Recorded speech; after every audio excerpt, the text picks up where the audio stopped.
উনি তো এটাই করছেন, উনি স্বীকার করছেন যে আমি এরকমই করছি। আপনি তো আমার মাকে ভাগাইয়েই বিয়ে করছেন, খোদার কসম আমি এই কোরআন হাতে বললাম। তো সেই মেয়ে বলছে, বাবা যেই আচরণ আপনি করলেন এখন আমিও সেটা করাতে আমার বেলায় আইসা মামলা দিলেন কেন?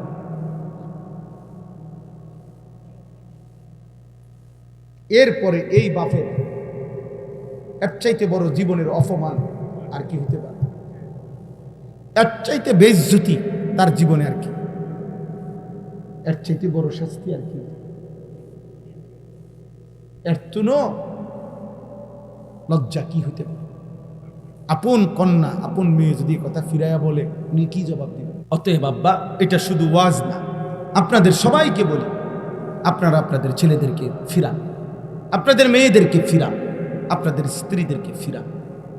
বিশ্বাস করেন আপনারা আমার যে যেটুকু আছেন এখানে, এই গ্রামের হন, মূর্খ হন, সাধারণ মানুষ হন, কম শিক্ষিত মানুষ হন, খেটে খাওয়া মানুষ হন, দিন মজুর হন, ঠেলাওয়ালা হন আর কুলিওয়ালা হন, যদি আমার কথা বুঝে থাকেন তাহলে এটা মনে রাখেন, আপনার মেহনত পরিশ্রম 24 ঘন্টা যে যা ব্যয় করতেছেন তার প্রধান অংশ সময়কে ভাগ করেন, সময় ভাগ করে মূল অংশ ব্যবহার করবেন, সময় ব্যয় করবেন স্ত্রী সন্তানের ঈমান আমল আখলাক চরিত্রের সংশোধনের জন্য।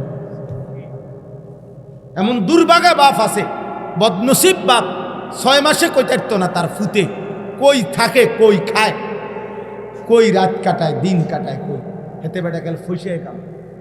তোর ফসে দিয়া বেটা তোর ছেলে সারা রাত সারাদিন উলঙ্গ ছবি দেখে, তোর এই পয়সা কামাইয়া লাভ কি বেটা?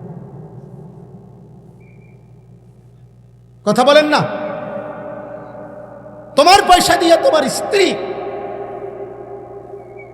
বেপর্দা চলাফেরা করে, বাজারে বাজারে মার্কেটে মার্কেটে মানুষের রং চায়, তোমার এই কষ্টের রোজগারের এই ঘাম ঝরানো পয়সার অর্থ কি? বলেন না, এটার ফায়দা কি? কি লাভ? আপনি আপনার ছেলের চুলের দিকে তাকাইয়া জিজ্ঞেস করেন না কেন তুই মুসলমানের বাচ্চা, তুই আমার সন্তান না বেঈমানের সন্তান? জিজ্ঞেস করেন না কেন?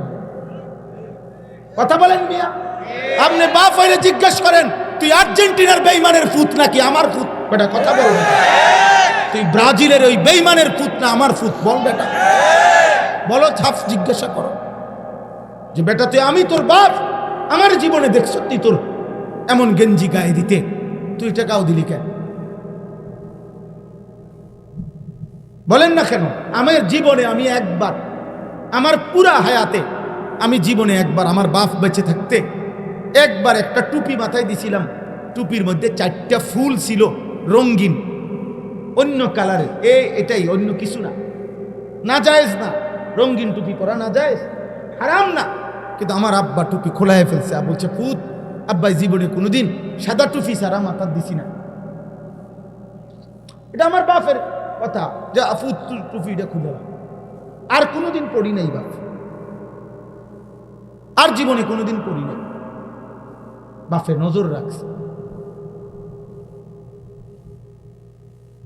একটা এম্বোটারিওয়ালা পাঞ্জাবি, এম্বোটারি মানে এই যে বুতামের দিক দিয়া ডিজাইন করা আর ফুল করা, ছাত্র জীবনে একবার জীবনে গাও দিছিলাম। আসরের নামাজের পরে পড়ছি, বড় ভাই দেখছে রোমের থেকে, বড় ভাই ডাক দিছে, আনিছে দিঘা, আসছি ভাইয়ের কাছে, একটা টান দিয়া পাঞ্জাবিটা গায়ের মধ্যে রাখা সিরা টুকরা টুকরা করে ফেলাই দিছে। বলছে এটা এটা গাও দিলি গা।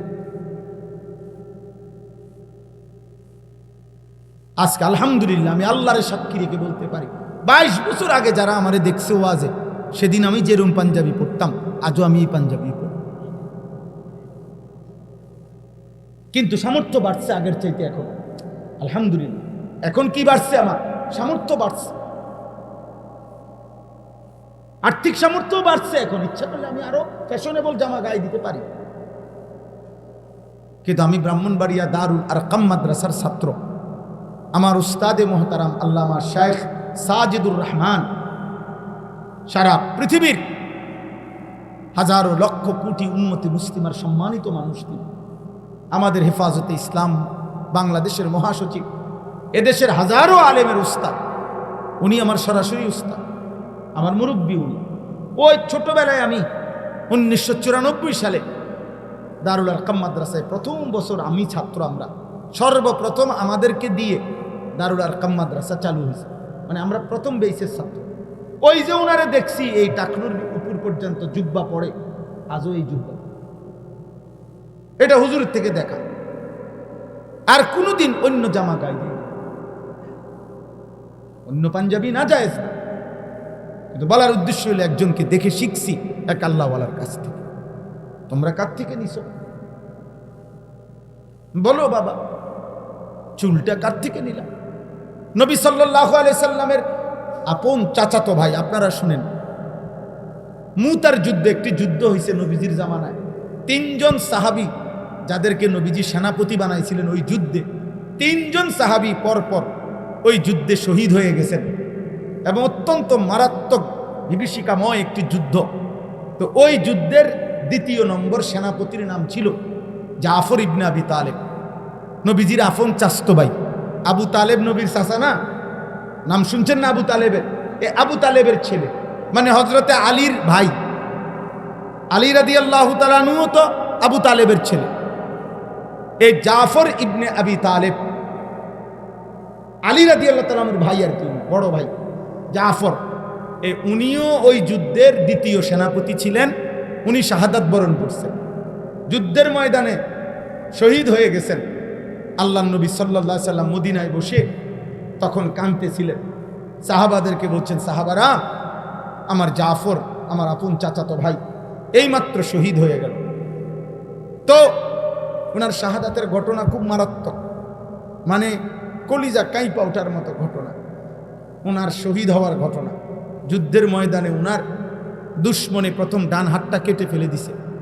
উনি সেনাপতি, তো উনি পতাকা বাম হাতে নিছে, বাম হাতে কোপ দিয়া কাইটা ফেলছে। উনি এই শুধু যেটুকু বাজু ছিল 2 হাতের বাইকি, এটা দিয়া দাঁতের মধ্যে কামড়াইয়া ইসলামের পতাকা উঁচা করে রাখছে। কিতাবে আছে উনি আপনার গর্দান, ওনার কল্লা বেঈমান কোপ দিয়ে আলাদা করে ফেলছে, কিন্তু কল্লা আলাদা অবস্থায়ও ওনার এই মুখ থেকে এই পতাকাটা দাঁত থেকে টাইমছে, তারা খুলতে পারে না, কোনোভাবে খুলতে পারে না। শেষ 3য় নম্বর সেনাপতি ছিলেন আব্দুল্লাহ ইবনে রাওয়াহা রাদিয়াল্লাহু তাআলা আনহু। এই সাহাবীকে জলদি যখন খবর দিছে যে জাফর শহীদ হয়ে গেছে, তুমি 3য় সেনাপতি, নবীজির ঘোষণা, কাজে তুমি গিয়া পতাকা নাও। এই আব্দুল্লাহ ইবনে রাওয়াহা উনি কাছে গিয়ে আল্লাহর কুদরত, এই লাশের সামনে, ওই খণ্ডিত মাথার সামনে দাঁড়াইয়া বলছে, জাফর পতাকা দাও। আমি আব্দুল্লাহ ইবনে রাওয়াহা তো পতাকা ছেড়ে দিছি। এমন, মানে এমন লোমহর্ষক ঘটনা, আল্লাহর কুদরতে এবার ওনার দাঁত কি খুলে ফেলছে। তো এই সাহাবী, দেখো ভাই, ছেলেরা তোমাদেরকে বুঝাইতে চাচ্ছি কোন কথাটা, দেখো এমন করুণ মৃত্যু যার হইল, শহীদ হইলেন। এই নবীজি তখন মদিনায় বসে কাঁদতেছিলেন যে সাহাবীরা, আমার জাফর শহীদ হয়ে গেছে, আমার জাফরের 2 হাত কাইটা ফেলে দিছে। নবীজি এই জন্য বলছে যে আল্লাহ তাআলা জান্নাতে আমার জাফরকে 2টা আলাদা ডানা হাত আল্লাহ কুদরতি লাগায় দিছে। তো নবীজি তখন সাহাবীদেরকে বললেন, চলো আমার জাফরের বাড়িতে চলো, তার স্ত্রী কন্যাদেরকে সান্ত্বনা দিয়ে আসি। উনি শহীদ হয়েছে না, তো ওনার বাড়িতে গেছে নবী নিজে, গিয়া দেখছে, ওনার সান্ত্বনা দিছে, সবাই শুনাইছে, কাঁদতেছে, নিজেও সান্ত্বনা দিছে। তো ওই দিন, যেদিন শহীদ হয়েছে, আজকে বাবা শহীদ হয়েছে যুদ্ধের ময়দানে। ওনার 3টা ছেলে ছিল তখন, হযরত জাফরের 3 জন ছেলে। খোদার কসম আব্বা, একটা ছেলেও যদি শুনো, এই দিন যেদিন বাবা যুদ্ধের ময়দানে শহীদ হয়েছে, নবীর সাহাবী, ওনার 3 ছেলেকে উনি যখন দেখছে, সান্ত্বনা দিতেছে, আদর করতেছে, এই দিনে ওই সময়ে নবীজি দেখছে ওগর চুলগুলো মাথার একটু বড় বড়। সত্য কথা হলো, ও হাদিসের স্পষ্ট শব্দ, নবীজি তখন বললেন, উদউ লি আল হাল্লাক, তোমাদের মধ্যে চুল কাটতে পারে যেই সাহাবী, নবীজি বললেন তাকে ডেকে নিয়ে আসো। তো আনছে, আর নবীজি বললেন, আমার ভাতিজাদেরকে আগে চুল কাইটে সুন্দর করে ঠিক করে দাও। যেদিন বাপের মৃত্যু হয়েছে, বেটা শহীদ হয়েছে বাপ, সেদিন আল্লাহ নবী এটা খেয়াল রাখছে যে আমার ভাতিজাদের চুল বড় হয়ে গেছে। তাহলে ইসলামে সুন্দর চুল রাখা কতটা গুরুত্বপূর্ণ, কতটা গুরুত্বপূর্ণ।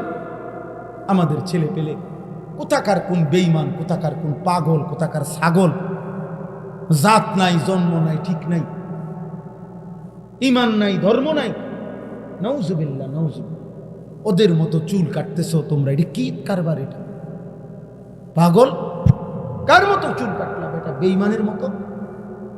বেঈমান তোমার বাপ, বেঈমান তোমার আত্মীয়, বেঈমান তোমার পছন্দ, কথা বলে না। তো তাইলে তুমি তার মতো চুল রাখবা কেন? তার মতো সাজবা কেন? আল্লাহ আমাদেরকে হেফাজত করেন। আল্লাহ তাআলা আমাদেরকে যে রসুল দিয়েছিলেন সাল্লাল্লাহু আলাইহি ওয়াসাল্লাম, গোটা পৃথিবী আজকে 1450 বছরে পৃথিবীর এমন কোন অমুসলিম, এমন কোন বেঈমান, কাফের, মুশরিক, সারা পৃথিবীতে যতজন নবীজির জীবনীকে গবেষণা করছে, আল্লাহর কসম প্রত্যেকের কাছে নবী সাল্লাল্লাহু আলাইহি সাল্লামের বাহ্যিক চেহারা, শরীর, এটা যেমন সবচেয়ে সুন্দর, নবীজির আখলাক, চরিত্র এটাও সবচেয়ে সুন্দর। নবী সাল্লাল্লাহু আলাইহি সাল্লামের নাকের চাইতে সুন্দর নাক এই সৃষ্টিতে কারো নাই। নবীজির চোখের সাথে সুন্দর চোখ এই পৃথিবীতে কারো নাই। নবীজির আঙ্গুল মুবারকের চাইতে সুন্দর আঙ্গুল এই পৃথিবীতে কারো নাই। নবীজির হাসির চাইতে সুন্দর হাসি এই পৃথিবীতে কারো নাই। নবীজির কান্নার চাইতে সুন্দর কান্না এই পৃথিবীতে কারো নাই। নবীজির হাঁটার চাইতে সুন্দর হাঁটা এই পৃথিবীতে কারো নাই। নবীর জামা মুবারকের চাইতে সুন্দর জামা এই পৃথিবীতে কারো নাই। তিনি সব কিছুতে, চরিত্রে যেমন সুন্দর, তিনি রূপেও তেমন সুন্দর, পোশাকেও তিনি সুন্দর, চুলেও সুন্দর, চেহারায়ও সুন্দর, লেবাসেও সুন্দর, চরিত্র আর আখলাকে, ইমানে আর আমলে সব কিছুতে তিনি সর্বশ্রেষ্ঠ। আল্লাহ আমাদেরকে তাকে দিছিলেন। দুর্ভাগ্য জাতি। হায় দাড়িওয়ালা মুসলমান, কারে ছাড়লি কারে ধরল? হায় বিড়ি খাওয়াই না মুসলমান, কারে ধরলে কারে ছাড়ল? তোমার নবী সাল্লাল্লাহু আলাইহি সাল্লাম বিড়ি খাইতেন।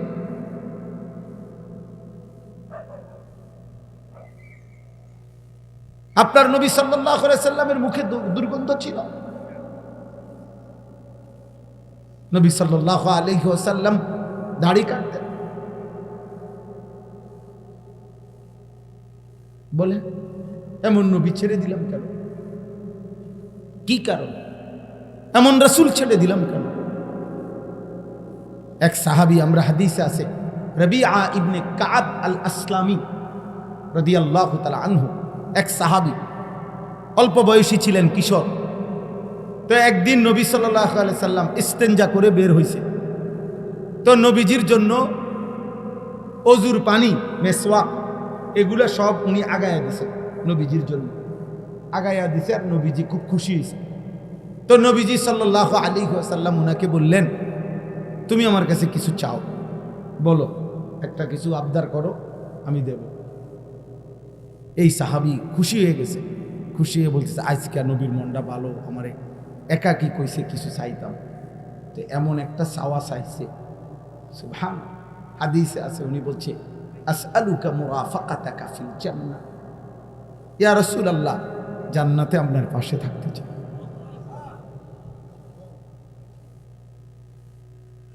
নবীজি বললেন, আওয়া গায়রি যালিক, অন্য কিছু চাও, এটা না।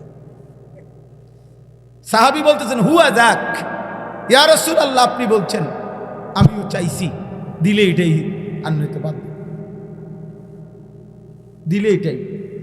আপনার সঙ্গী, আপনার সাথে জান্নাতে থাকতে চাই। আল্লাহর নবী বললেন, ফাআইন্নী আলাইকা বিকাসরাতিস সুজুদ, তাহলে সাহাবী বেশি বেশি সেজদা নামাজের মাধ্যমে আমারে সহযোগিতা করো, মানে তুমি সেজদার পরিমাণ বাড়ায় দাও, আমি আল্লাহর কাছে তোমার জন্য সুপারিশের পরিমাণ বাড়ায় দাও,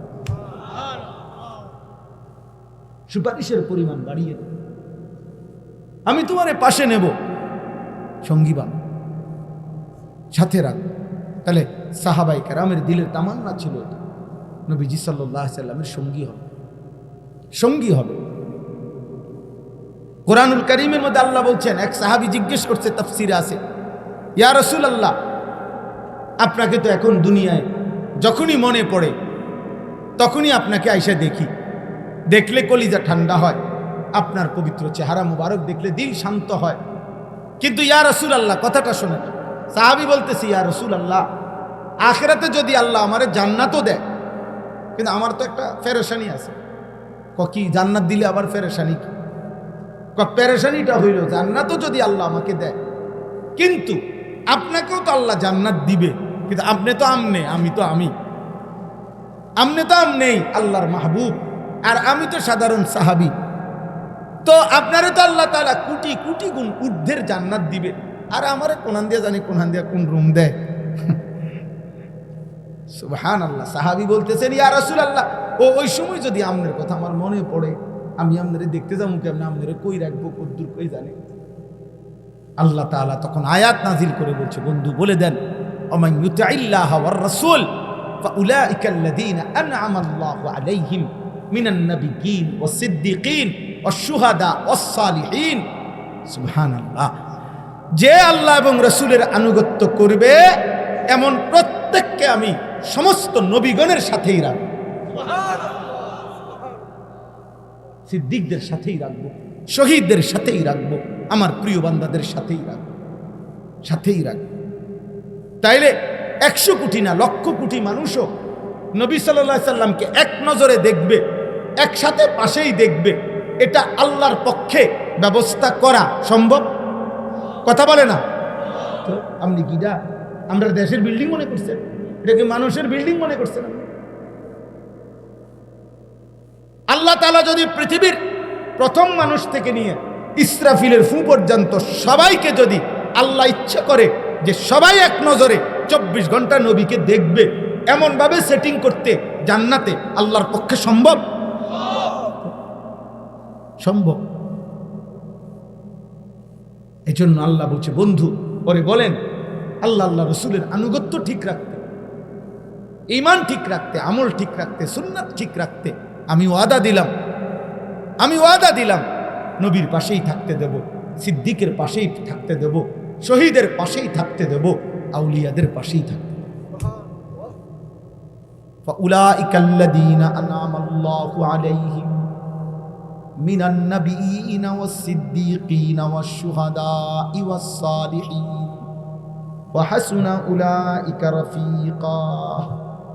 আল্লাহ বলেন, ভাবেন তো বন্ধু, যেই মুমিন সেদিন নবী, সিদ্দিক, শহীদ এবং আউলিয়াদেরকে পাশে পাবে, তারা তার জন্য কত না উত্তম বন্ধু হবে,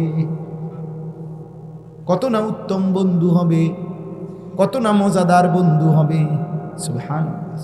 এজন্য ছেলেরা, আমরাও বেকুব না, আমরা 2-4 কলম পড়ালেখা করছি, তোমরা আমগরে বেউকুফ মনে করো না, নামাজি বেকুব না, হালাল খায় যে বেকুব না রে আব্বা, বরং প্রত্যেক পাপী, খোদার কসম আল্লাহর কোরআন বলছে, প্রত্যেক পাপী জাহেল, মূর্খ, প্রত্যেক পাপী গাফেল, প্রত্যেক পাপী লা ইয়াকিলুন, আকল নাই, লা ইয়াফকাহুন, বুঝ নাই, লা ইয়ালামুন, জ্ঞান নাই, কোনো বিবেক নাই, বুদ্ধি নাই, বেঈমান আল্লাহ বলছে, নাফরমানকে আল্লাহ বলছে জানোয়ার, জানোয়ার, জানোয়ার।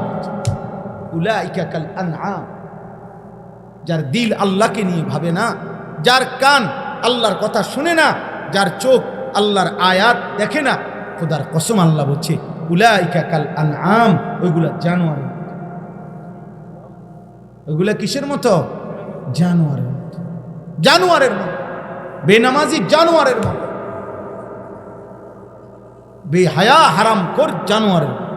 যার কাছে জীবন মানে হলো বাত্তরকারি আর পেশাব পায়খানা, যার কাছে জীবন মানে হলো কিছুক্ষণ রোজগার, কিছুক্ষণ উপভোগ, এক বেলা কামাই করে, আরেক বেলা উপভোগ করে, কতক্ষণ বিড়ি খায়, কতক্ষণ টেলিভিশনে নাচ গান দেখে, কতক্ষণ স্ত্রীর সাথে সময় কাটায়, হ্যাঁ, কিসের আল্লাহ, কিসের রাসূল, কিসের নামাজ, কিসের সেজদা, কোরআন কি, আল্লাহ কি, রসুল কি, ইসলাম কি, এতে এত কথার দরকার? খায় আর বাথরুমে যায়, সব রুমে অ্যাটাচড বাথরুম, না এখন সিস্টেম করে দিছে, 4টা রুম, 4টার লগেই বাথরুম, খাইবি আর বাথরুমে যাবে,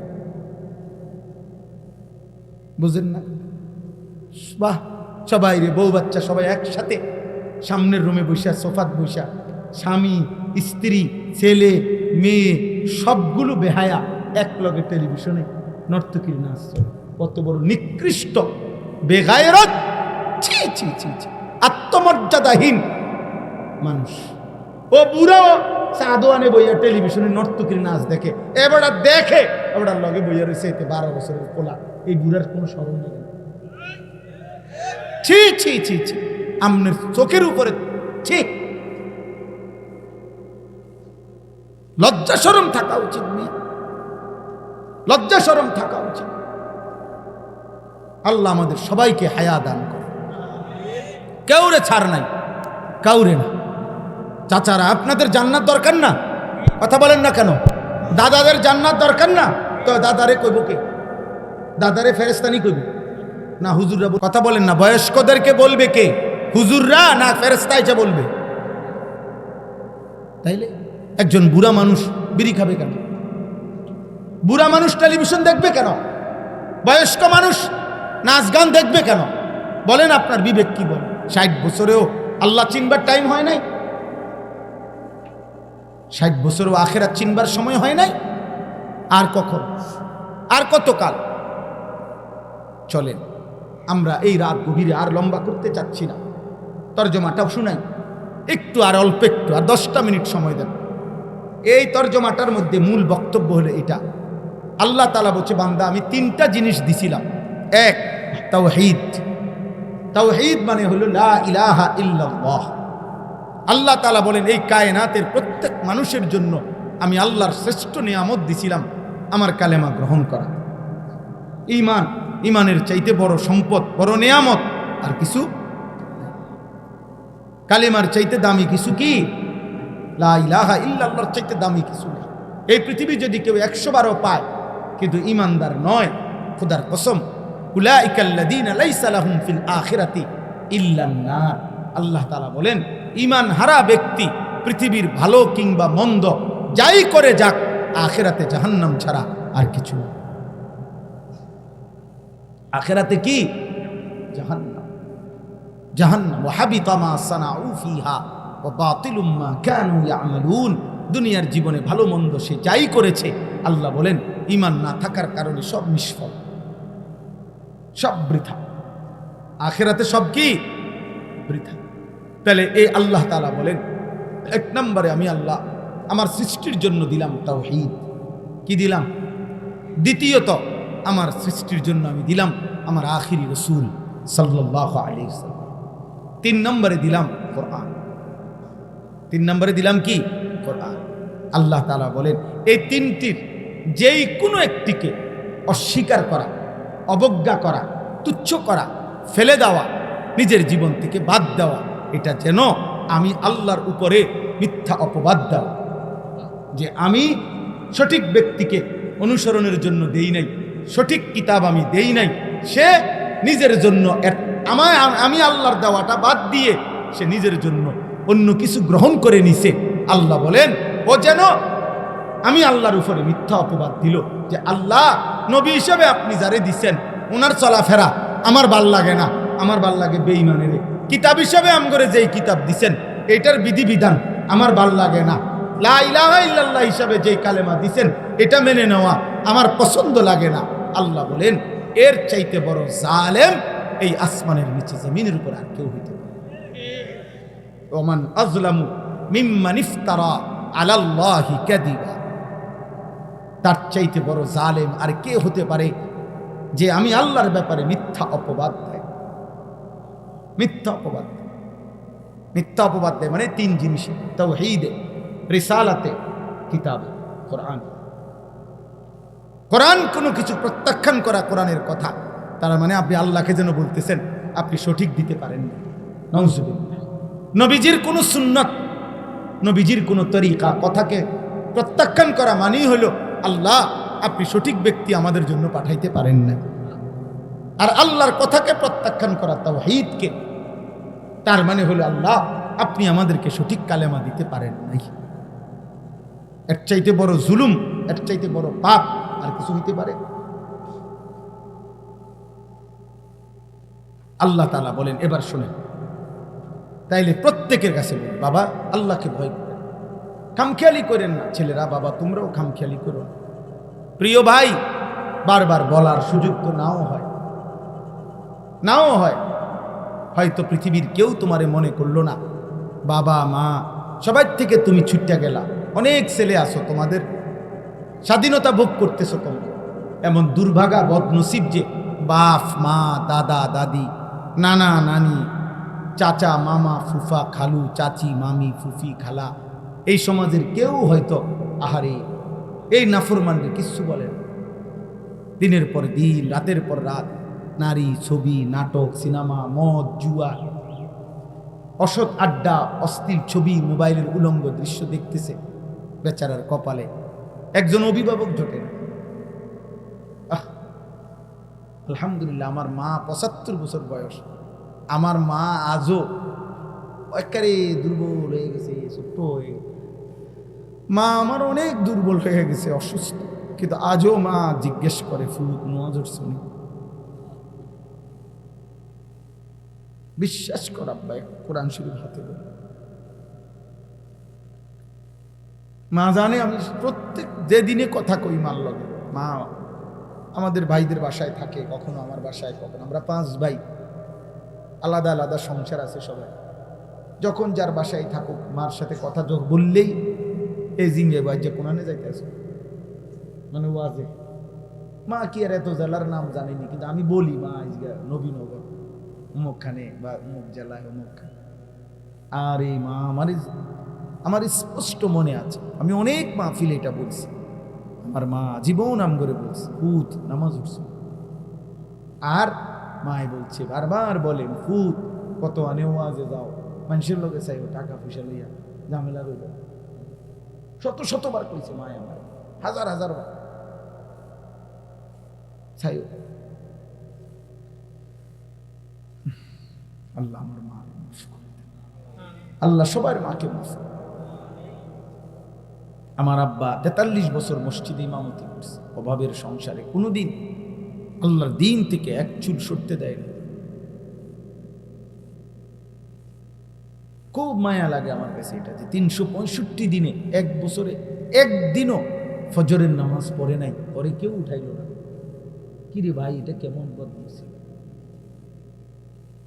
এই কেমন কপাল নিয়ে পৃথিবীতে আইল যে একটা বছর চলে যাইতেছে, এভাবে রাত হইতেছে, ভোর হইতেছে, সকাল হইতেছে, শনিবার রবিবার, রবিবার সোমবার, একটা সপ্তাহ তার জীবন থেকে চলে যাচ্ছে। হাই হাই নাফরমানে একদিনও আল্লাহরে ফজরের নামাজে একটা সেজদা দেয়।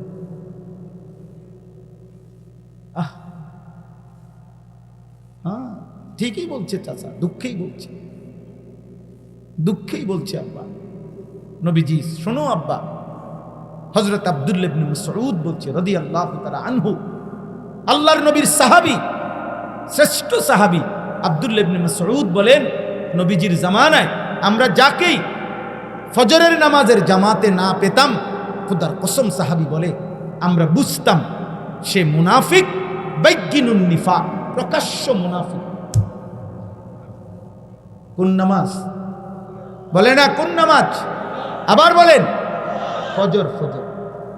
আপনি আমি মুমিন না মুনাফিক, এটা প্রমাণ হয় ফজরের নামাজ, জুমার নামাজের ফজিলত অনেক, কিন্তু লোকটা কি মুমিন না মুনাফিক এটা প্রমাণ হয়, পরীক্ষা হয়, ইন্টারভিউ হয় ফজরের ওয়াক্ত। এই জন্য ফজরের নামাজ, ফজরের বাতাস মুনাফিক মুক্ত বাতাস। ফজরের ভোরে সুবহানাল্লাহ, ফজরের বাতাসে কাফের নিঃশ্বাস নেয় না, ফজরের বাতাসে ইহুদি নিঃশ্বাস নেয় না, ফজরের বাতাসে খ্রিস্টান নিঃশ্বাস নেয় না, ফজরের বাতাসে হিন্দু নিঃশ্বাস নেয় না, ফজরের বাতাসে বৌদ্ধ নিঃশ্বাস নেয় না, ফজরের বাতাসে মুরতাদ নাস্তিক নিঃশ্বাস নেয় না, ফজরের বাতাসে মুনাফিক নিঃশ্বাস নেয় না, ফজরের বাতাসে মুমিন নিঃশ্বাস টানে। এই জন্য ফজর মুনাফিক মুক্ত বাতাস, ভোরের বাতাস। এটা জানতেন আঙ্গাল কাঙ্গালের কপালে জোটে না, কারো কপালে কি জোটে না।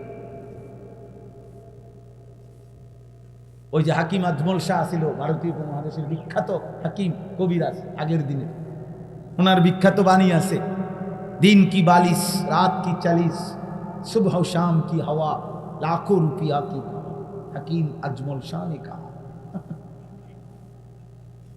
দিনের বেলা দুপুরে খানা খাইয়া একটু বিশ্রাম করা, রাত্রিবেলা একটু খানা খাইয়া কয়েক কদম 40 কদম হাঁটা, আর সকাল সন্ধ্যার বাতাস শরীরে লাগানো লক্ষ টাকার ওষুধের চাইতে দাম, লাখো রুপিয়া কি দাওয়া, হাকিম আজমল শাহ নে কাহা। ভোরের বাতাস দাম।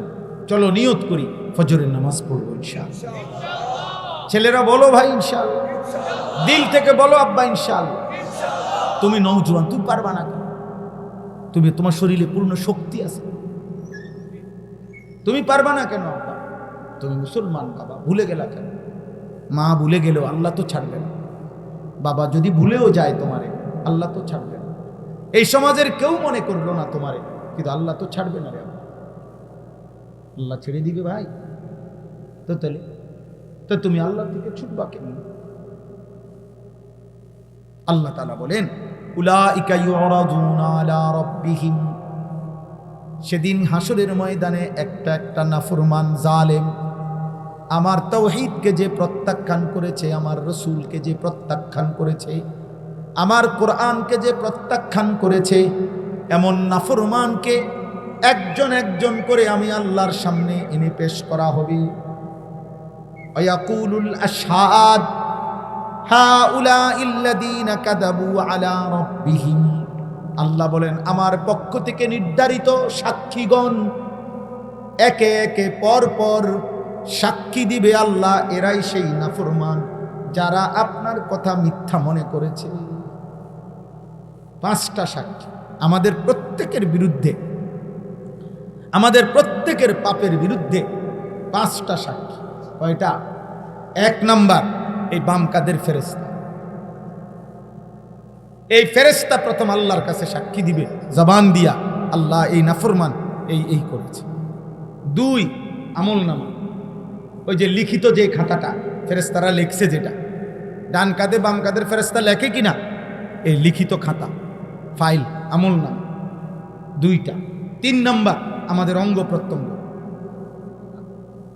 আমাদের হাত পাও চোখ নাক কান, নিজের অঙ্গই নিজের বিরুদ্ধে সাক্ষী। কয়টা হইল? 3টা। 4 নাম্বার পায়ের নিচের জমিন, ইয়াউমা ইদিন তুহাদ্দিসু আখবার। কয়টা হইল? 5। মহান আল্লাহ নিজে, আল্লাহ নিজে। কয়টা হইল? আইনাল মাফার, আল্লাহ তখন জিজ্ঞেস করবে বান্দা এখন পালাবে কোথায়? হ্যাঁ বান্দা শোনো, ফেরেশতা কি বলে, আমলনামায় দেখো কি লেখা, শোনো তোমার অঙ্গ প্রত্যঙ্গ, তোমার শরীর কি বলে, শোনো পায়ের নিচের জমিন কি বলে, আর শোনো আমি কি বলি। ওয়ায়াকুলুল আশহাদ হাউলাইল্লাযীনা কাযাবু আলা রাব্বিহিম, সবগুলো সাক্ষ্য বলবে আল্লাহ এই সেই নাফরমান যে আপনার কথাকে মিথ্যা মনে করেছে। আলা লানাতুল্লাহি আলায যালিমিন, সব শুনে আল্লাহ বলবে জালেম তোর উপরে আল্লাহর লানত। আস্তে কাঁদো, আস্তে কাঁদো, সাবধান। আলা লানাতুল্লাহি আলায যালিমিন, আল্লাহ বলবেন জালেম তোর উপরে আল্লাহর লানত। 40 বছর কেমনে রে তুই আমি আল্লাহরে ভুলে রইলি বান্দা, 1টা বছর কেমনে আমারে সেজদা না দিয়ে থাকলি। বলো, আল্লাহ আমাদেরকে হেফাজত করে। চলো ভাই, রাত গভীরে ফিকির করে, ভাবে ভাবে, কারো জন্য কেউ আটকায় না, কারো জন্য কেউ স্বার্থপর এই দুনিয়া। বাপও একদিন ছেলে মেয়েকে রেখে কবরে জায়গা। বলছি আস্তে কাঁদো, নামো এন থেকে, নামো, যাও নিচে যাও।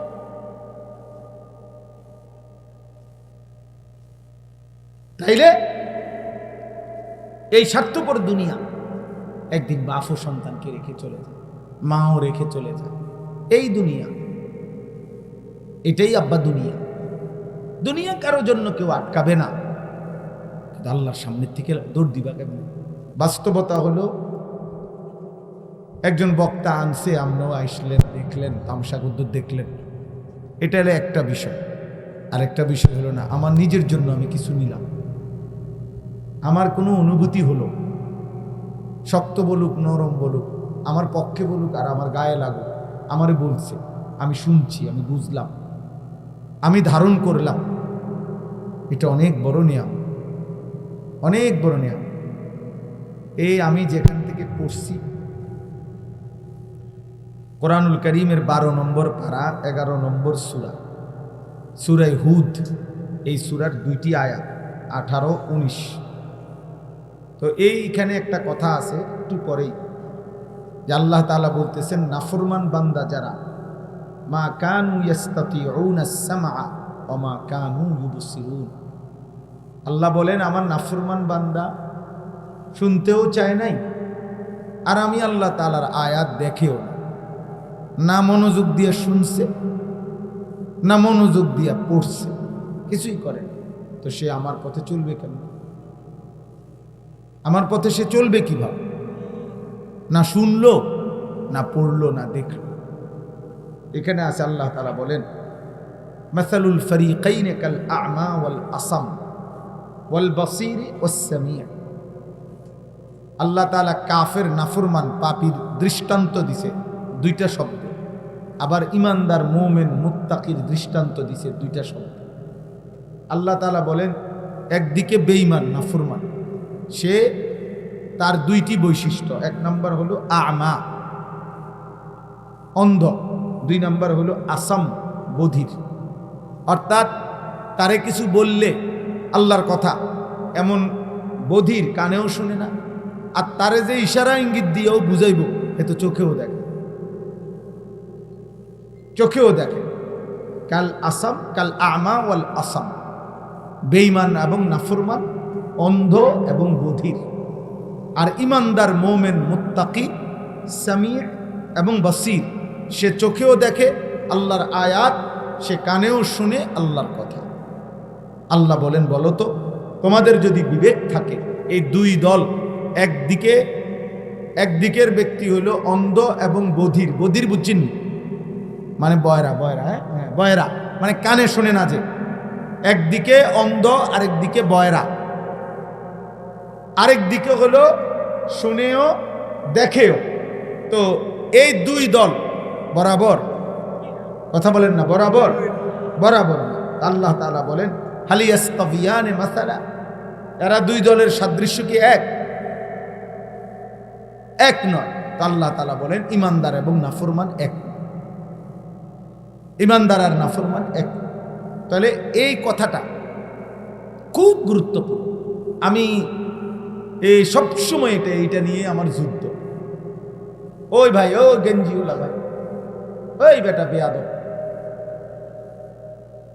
ওর বেটা, এখন যাও, চলে যাও থেকে, এখন হাসো কেন? ওই সময় বললা আমি সুন্দরভাবে বলি নাই আব্বা, এখন ধমক শুনলা কেন? এখন তোমার কেমন লাগলো কও?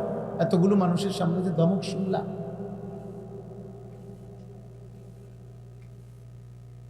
এটা সাংঘাতিক।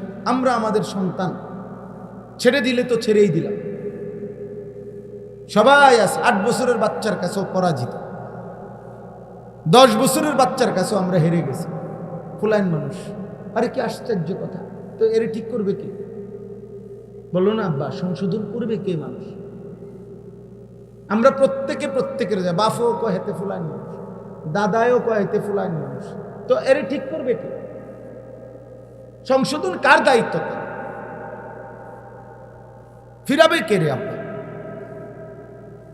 এই লক্ষ লক্ষ মুসলমানের জনবসতিতে, একটি পাড়া, একটা ইউনিয়নে এতগুলো মুসলিম ছেলে পেলে দিনের পর দিন 365 দিনের একদিনও ফজরের নামাজ পড়ে না, এদেরকে কেউ উঠাবে না? এদেরকে জাগানোর কোনো চেষ্টা করবেন না। কেউ কে উঠাবে তাইলে? কে বলবে তাইলে? আপনার কারো গায়ে সইতেছে না, কেউ আমরা হিম্মত করতেছি না। সবাই আমরা মনে করতেছি কোন রকমে খাইয়া দাইয়া আল্লাহ চালাইতে আছে। এটা কি কোনো কথা হইল? আপনার কোন রকমে খাইয়া দাইয়া বুঝি চললেই জীবন শেষ। খাইলেন দাইলেন, পেশাব পায়খানা করলেন, পেটের চাহিদা, লজ্জাস্থানের চাহিদা পূরণ করলেন, খালাস, এরপরে আর কিছু নাই। মৃত্যু কি হবে না? কবরে যাবেন না তো? কোরআনুল কারীমের মধ্যে আছে, ওয়া আসলিহলি ফি যুররিয়াতি। একজন ইমানদারের দোয়া আল্লাহ শিখাইছে। মুমিনের দোয়া হবে এরকম যে, আল্লাহ আমার জন্য আমার সন্তানদের ঈমান, আমল, আখলাক সুন্দর করে। আমার জন্য মানে কি? মানে হলো আমার ছেলে মেয়ের ঈমান আমলের বরকত, তারও জান্নাত, আমারও জান্নাত। আমার সন্তানের নাফরমানি, পাপ, অসভ্যতা, অশ্লীলতা, বেনামাজি জিন্দিগিতে তারও জাহান্নাম, এই কারণে আমারও জাহান্নাম। এই জন্য আল্লাহ শিখেছেন, ওয়া আসলিহলি, আল্লাহ আমার জন্য আমার সন্তানদেরকে ঠিক করে। কারণ ওই নাফরমান হওয়া মানে আমিও নষ্ট, বরবাদ। প্রত্যেক অভিভাবককে, কুল্লুকুম মাসউলুন আন রাইয়াতিহি, বুখারীর হাদিস। আল্লাহর নবী সাল্লাল্লাহু আলাইহি সাল্লাম বলেন, প্রত্যেক অভিভাবককে তার অধীনস্থদের ব্যাপারে খোদার কসম কিয়ামতের দিন আল্লাহ তাআলা নিজে জিজ্ঞেস করবেন। তোমার হায়াত থাকতে ছেলেটা নামাজ পড়লো না, মেয়েটা পর্দা করলো না, স্ত্রী পর্দা করলো না, বলো বান্দা। ওয়া'মুর আহলাকা বিস-সালাহ, আল্লাহ বলছে তোমার পরিবারের সদস্যদেরকে নামাজের আদেশ করো। আল্লাহর বিধান এটা, আপনি ছেড়ে দেওয়ার কোনো সুযোগ নেই, কোনো সুযোগ নেই। নবীজি বলছে, ওয়াদরিবুহুম আলাইহা ওয়া হুম আবনাউ 10 সিনিন।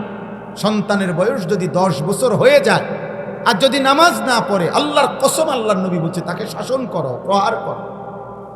তুমি বাবা, অন্য কেউর গায়ে হয়তো আহলাত লাগতে পারে, অন্যজনে মারলে, ধমক দিলে, থাপ্পড় দিলে তোমার কষ্ট লাগবে, আমার ফুট, ঠিক আছে, তুমি শাসন করো। নবীজি বাবাকে দায়িত্ব দিছে, মাকে দায়িত্ব দিছে, মাকে দায়িত্ব দিছে, আমরার কাছে দিয়ে দিছে। হুজুর দিছি আপনার কাছে, তারা এমনি জুনায়েদ বাগদাদি বানাইয়া বাইর ছড়াইবে। আপনার দায়িত্ব ধরে। আমি হুজুর, আমি তো ব্যস্ত, বুঝে না, আমি বিড়ি খাই, বন খাই, হ্যাঁ, টেলিভিশন চাই, নাটক চাই, সিনেমা চাই, সুদ খাই, কিস্তি খাই। আমি তো সদর বদর আমনে ধরে দিয়ে গেলাম, যেদিন আব্দুল কাদের জিলানী হইব ওই দিন বাদ দিয়ে যায়। আমনে বাইজি বুঝতাই বানাই বাইক ছড়াই, অথবা আমারে খবর দিলে অটো ফাটাবো। আব্দুল কাদের জিলানীকে বাইক না লাগবে না, বুঝেন নাই কথা? তাই এমনি নি সংশোধন হবে, এমনি নি ঠিক হবে। সন্তানকেও বুঝাইতে হবে, উস্তাদকেও চেষ্টা করতে হবে, পিতামাতাকেও চেষ্টা করতে হবে। কোরআন সুন্নাহর মধ্যে সমস্ত দায়িত্ব বাচ্চা সন্তানের, নাবালেগ সন্তানের সব দায়িত্ব মা বাবার উপর। বিশ্বাস করে, ছেলে হোক মেয়ে হোক, প্রধান জিম্মাদার সন্তানের জীবন গঠন করার পিছনে অপ্রাপ্তবয়স্কে সাবালক হওয়ার আগে জন্ম থেকে সমস্ত দায় দায়িত্বের প্রধান দায়িত্ব পিতামাতার।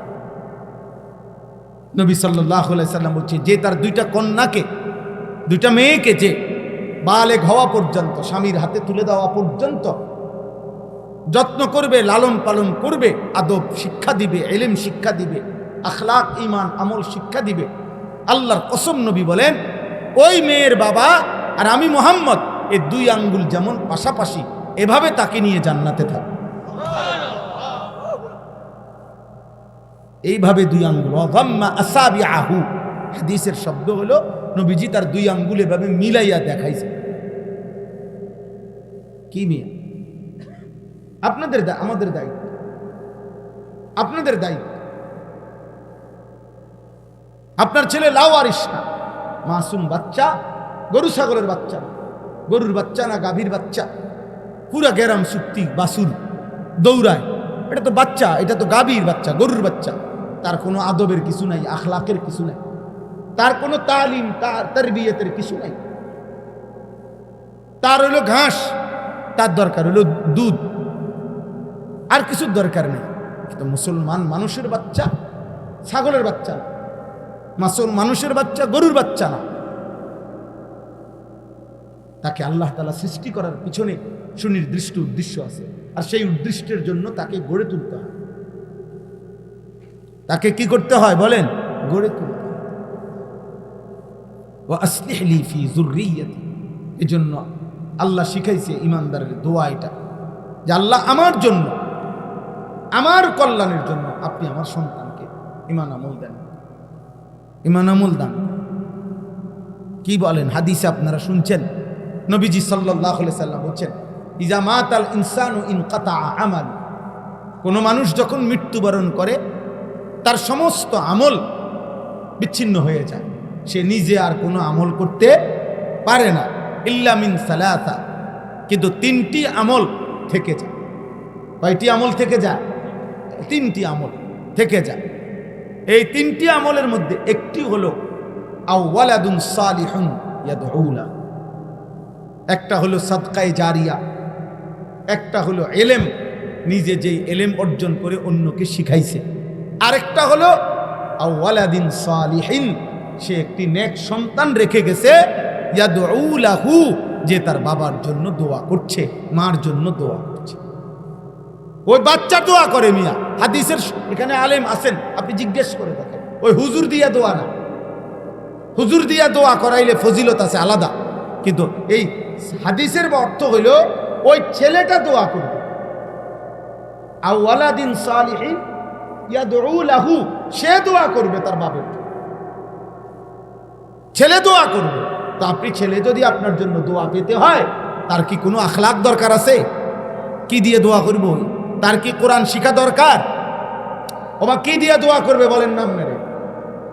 তার দিন শিখা দরকার কি না বলেন?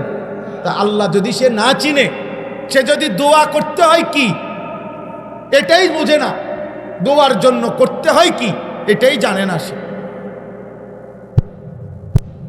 তো সে কি দোয়া করবে? সে কি শিখবে? মনে রাখবেন, আমার বাপের জানাজা, মনে করেন এখানে আজকে আমার বাপের জানাজা, আমার আব্বার লাশ, এটা যদি সামনে থাকে, তাহলে আমার কলিজার ব্যথা আর কাবা শরীফের ইমাম সাহেব যদি আসে, তার কলিজার ব্যথা এক হবে না। এটা আমার আব্বা, কাবা শরীফের ইমাম সাহেবের আব্বা না উনি, তাহলে আমি আমার বাবার জন্য যে পরিমাণ ব্যথা, ওনার সেই ব্যথা হবে না। তাহলে সেই সন্তান যদি তার বাবার জন্য দোয়া করতে পারে, সেটা কতটা দাম, কতটা দাম বলে। এই জন্য নবী সাল্লাল্লাহু আলাইহি ওয়াসাল্লাম যেই দোয়া শিখাইছেন একজন মৃত ব্যক্তির জন্য, তার চাইতে অন্য হুজুরের নিজস্ব বানানো দোয়া, আমাদের যেই হুজুরে, আমি হই আর যিনি হোক, হ্যাঁ, এটার চাইতে নবীজির জবানের উচ্চারিত দোয়ার কোটি কোটি দাম বেশি, কোটি কোটি দোয়া। তো নবীজি শিখাইছেন মৃত ব্যক্তির দোয়া, আল্লাহুম্মা গফির লি হাইয়িনা ওয়া মাইয়িতিনা ওয়া শাহিদিনা ওয়া গায়িবিনা ওয়া সগীরিনা ওয়া কাবীরিনা ওয়া যাকারিনা ওয়া উনসানা, আল্লাহুম্মা মান আহইয়াইতাহু মিন্না ফাআহইহি আলাল ইসলাম ওয়া মান তাওয়াফাইতাহু মিন্না ফাতাওয়াফাহু আলাল ঈমান। এই যে জানাজার তৃতীয় তাকবীরের পরে যে দোয়াটা পড়ে, এটা নবী সাল্লাল্লাহু আলাইহি সাল্লামের শিখানো দোয়া। কথা বলেন না, কার শিখানো দোয়া? তাইলে উনি যে দোয়াটা পড়ছেন নবীজি, আর আমরা সারা পৃথিবীর মোল্লা সব একত্র হইয়া দোয়া করলেও খোদার কসম ওই দোয়ার দাম বেশি। তা আমনের ফুতে তো এটা পড়তে পারে না, আমনের ফুতে তো এটা পড়তে পারে না। তো আলগা হুজুর দিয়া যদি একেবারে বাইকটাও দেয়, এরপরও তো এই দোয়ার সমকক্ষ হবে না। তাহলে আল্লাহ নবী সাল্লাল্লাহু আলাইহি সাল্লাম বলছেন এটা। এই জন্য আব্বা, আমি আল্লাহ তোমারও ভালো করেন, উদ্দেশ্য কারো প্রতি বিদ্বেষ বুঝাইতে চাইতাম করে, আমরা প্রত্যেকেই আজকে যারা বাবা, আমরা তাদের সন্তান, আগামী দিনে তুমি বাবা, তোমার সন্তান আসবে। এটা প্রজন্ম, এটাই সিরিয়াল। আল্লাহ আল্লাহ তাআলার এটাই ধারাবাহিকতা। আমি যেমন আমার বাবার সন্তান, আমার সন্তান আছে 4 জন। আমার বাবা আমার দাদার সন্তান, আমার দাদা দাদার বাপের সন্তান। আমরা প্রত্যেকেই একদিকে বাপ, তো অতি অল্প সময়ের ব্যবধানে আবার আমাদের সন্তান। আমরাই সন্তান, আমরাই বাপ, ঠিক না বলেন? আমি আমার বাবার দৃষ্টিতে আমি সন্তান, আমার সন্তানের দৃষ্টিতে আমি কি বাপ। এই জীবন, এই দেখতে দেখতে দেখতে দেখতে বাস্তবতা তোমাদের সামনে। তোমরা যে কয়জন ছেলে আসো, তোমাদেরকে আমরা বুঝাইতে চাই এটা। তুমি এখানে থেমে থাকবা না। আজকে তুমি অবিবাহিত, আজকে তুমি তামসা করতেছ, আজকে তুমি একদিনও নামাজ পড়ো না। 365 দিনে, খোদার একটা বছরে কেউ তোমারে ফজরের নামাজে কোনোদিন মসজিদে দেখে নাই। আমার ভাইয়া বলো বাবা, তুমি যখন বড় হইয়া বিবাহ করবা, তোমারও আল্লাহ যখন 10-12 বছরের সন্তান দিবে, তুমি তারে কি শুনাইবা? তুমি তাকে কি শুনাইবা? তুমি কি বলবা? তুমি বলবা এটা যে বাবা, আমি তোর সেই বাপ, আমার বয়স যখন 16 বছর ছিল আমি সারা রাত উলঙ্গ ছবি দেখতাম। আমি তোর সেই বাপ, আমার বয়স যখন 14 বছর ছিল আমি 365 দিন আল্লাহকে কোনোদিন 5 ওয়াক্ত নামাজের সেজদা দেই নাই। বেনামাজি নাফরমান কি বলবে সে? চরিত্রহীন যুবক তুমি কি শুনাইবা? মোবাইল, নারী আর নর্তকী দেখে অভ্যস্ত নাফরমান কি শুনাইবা তুমি? আমার ছেলে নাহাবিমির জামাতে পড়ে। আমার ছেলে কওমি মাদ্রাসায় একটা জামাত আছে, নাহাবিমির একটা ক্লাস। আমার বাচ্চার ছেলেটা প্রথম, বড় ছেলেটা এখন ওই জামাতে পড়ে, ঢাকা সাইনবোর্ড। তা আমি তারে বলছি, আব্বু ভালো করে ফইরু আব্বা। 1996 সালে আব্বা আমিও নাহাবিমির যখন পড়ছি ঢাকা চৌধুরীপাড়া মাদ্রাসায়, হ্যাঁ আমি পড়ছি। আমি বলছি আমার ছেলেকে, আব্বা আমি সেই বছর 1996 সালে নাহাবিমির এই জামাতে, কওমি মাদ্রাসার একটা বোর্ড আছে বেফাক, সারা বাংলাদেশে শিক্ষা বোর্ড, কওমি মাদ্রাসা বোর্ড, আমি সেই বোর্ডের পরীক্ষায় সারা বাংলাদেশে সেকেন্ড হয়েছি। তা আমি এটা আমার ছেলেরে কি করলাম, উৎসাহ দিলাম যে আব্বা তুমি ভালো করে পড়ো। তো আমি প্রথম কোরবানির আগে প্রথম মূল্যায়ন পরীক্ষায় ওই সাইনবোর্ড ওর মাদ্রাসা জামে আশরাফিয়ায় পরীক্ষার হয়েছে, রেজাল্ট দিছে। আমি দেখতে গেছি, আমি বললাম আব্বা রেজাল্ট দিছিনি তোমার? আব্বু দিছে। আমি বলি রেজাল্ট কই, কি রেজাল্ট হইল? আব্বু চলেন ওইখানে দেখেন, বোর্ডে লেখা আছে, আপনি দেখেন। মানে হে হাসতে হাসতে কইতেছে। আমি গিয়েছি, রেজাল্ট বোর্ডের মধ্যে আমার ছেলের নামে লেখা আছে অয় 2 নম্বর। আশ্চর্য, আশ্চর্য। সে যেন আমার বদলা দিল আমার, আলহামদুলিল্লাহ। প্রিয় ভাই, বুঝাইলাম আর কি, একটা উদাহরণ দিলাম আর কি। তুমি কি বলবা? আমি যৌবন বয়সে নেশা করছি, আমি নারীর পিছনে পিছনে ঘুরতাম, আমি উলঙ্গ ছবির কাছে পাগল ছিলাম।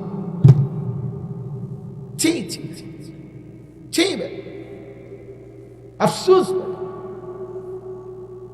হায়াত পাইলে তো থামতে হবে, তো অচিরেই তোমার ঘর তোমারে লজ্জা দিবে। আমি একটু আগে বয়ানে বলছি, এই আগের বয়ানে এই কথাটা বলে আসছি। আমাদের কুমিল্লা মুরাদনগরের একজন আলেম বলছে, উনি বলছেন এই কথাটা। একটা লোক উনারে চোখের পানি ফেলে, ওনার পরিচিত লোক জানাইছে, ওনার মেয়েটা, ওই ভদ্রলোকের মেয়েটা আরেকটা ফুলার লগে ভাগ্যে গেছে, চলে গেছে। ভদ্রলোক খুঁজতে খুঁজতে বহুত চেষ্টা করছে, ফিরাইতারে না। শেষ পর্যন্ত ওই ছেলের নামে মামলা করছে, ও মামলা দিছে। আর ওই মেয়েটা, তার মেয়ে, ওই ভদ্রলোকের বাপের কাছে একটা চিঠি পাঠাইছে। ওই চিঠিতে লিখছে, বাবা একই আচরণ আপনিও তো করেছিলেন, আপনি তো আমার মাকে ভাগাইয়েই বিয়ে করছেন, খোদার কসম আমি কোরআন হাতে বললাম।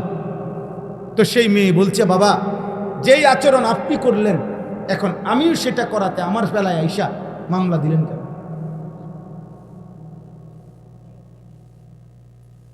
এরপরে এই বাপের এর চাইতে বড় জীবনের অপমান আর কি হতে পারে? এর চাইতে বেইজ্জতি তার জীবনে আর কি? এর চাইতে বড় শাস্তি আর কি? এর তুনো লজ্জা কি হইতে পারে? আপন কন্যা আপন মেয়ে যদি কথা ফিরাইয়া বলে উনি কি জবাব দিবেন? উনি তো এটাই করছে, উনি স্বীকার করছে যে আমি এরকমই করছি।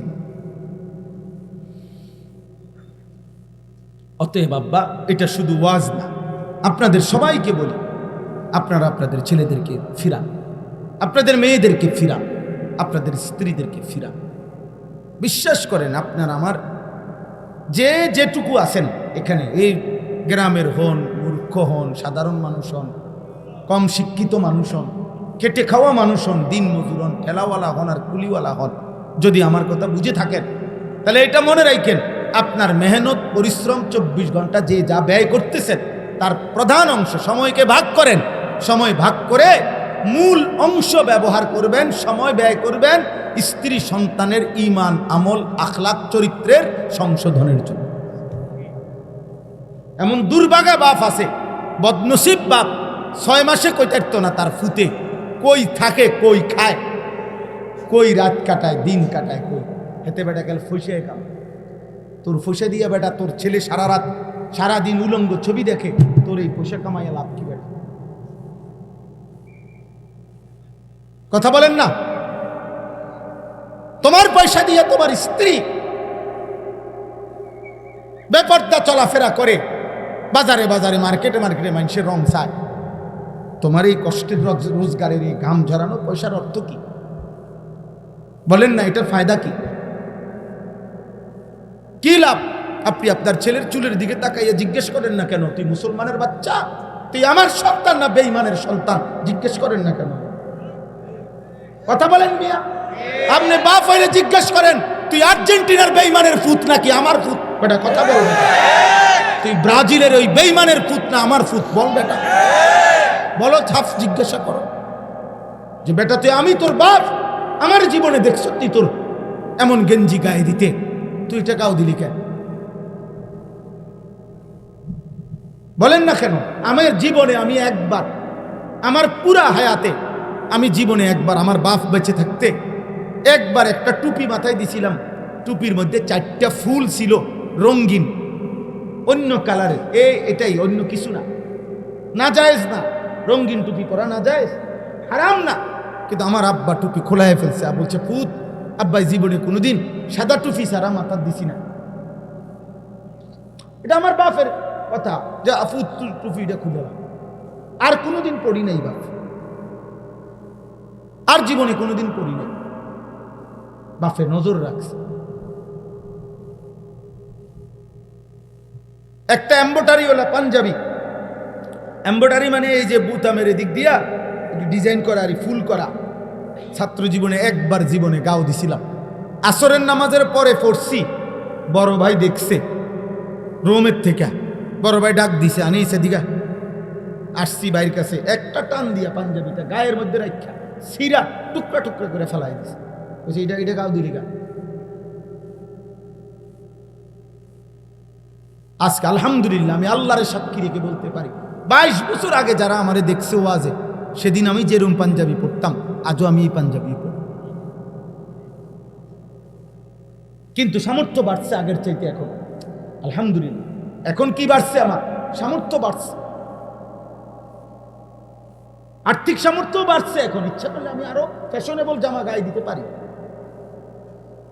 কিন্তু আমি ব্রাহ্মণবাড়িয়া দারুল আরকাম মাদ্রাসার ছাত্র। আমার উস্তাদে মোহতারাম আল্লামা শেখ সাজিদুর রহমান সারা পৃথিবীর হাজারো লক্ষ কোটি উম্মতে মুসলিমার সম্মানিত মানুষ তিনি। আমাদের হেফাজতে ইসলাম বাংলাদেশের মহাসচিব, এদেশের হাজারো আলেমের উস্তাদ, উনি আমার সরাসরি উস্তাদ, আমার মুরব্বী উনি।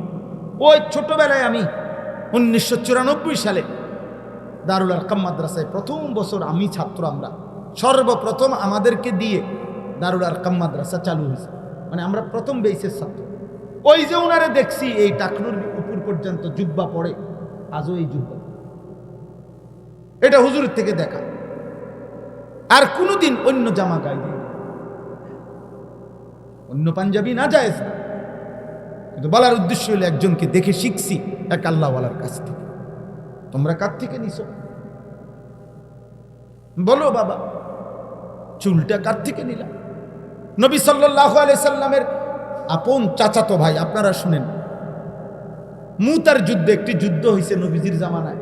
3 জন সাহাবী যাদেরকে নবীজি সেনাপতি বানাইছিলেন ওই যুদ্ধে, 3 জন সাহাবী পরপর ওই যুদ্ধে শহীদ হয়ে গেছেন এবং অত্যন্ত মারাত্মক বিভীষিকাময় একটি যুদ্ধ। তো ওই যুদ্ধের 2 নম্বর সেনাপতির নাম ছিল জাফর ইবনে আবি তালেব, নবীজির আপন চাচতো ভাই। আবু তালেব নবীর চাচা না, নাম শুনছেন না আবু তালেবের? এ আবু তালেবের ছেলে, মানে হযরতে আলীর ভাই। আলী রাদিয়াল্লাহু তাআলা আনহু তো আবু তালেবের ছেলে। এই জাফর ইবনে আবি তালেব আলী রাদিয়াল্লাহু তাআলা আনহুর ভাই, আর কি বড় ভাই জাফর। উনিও ওই যুদ্ধের 2য় সেনাপতি ছিলেন।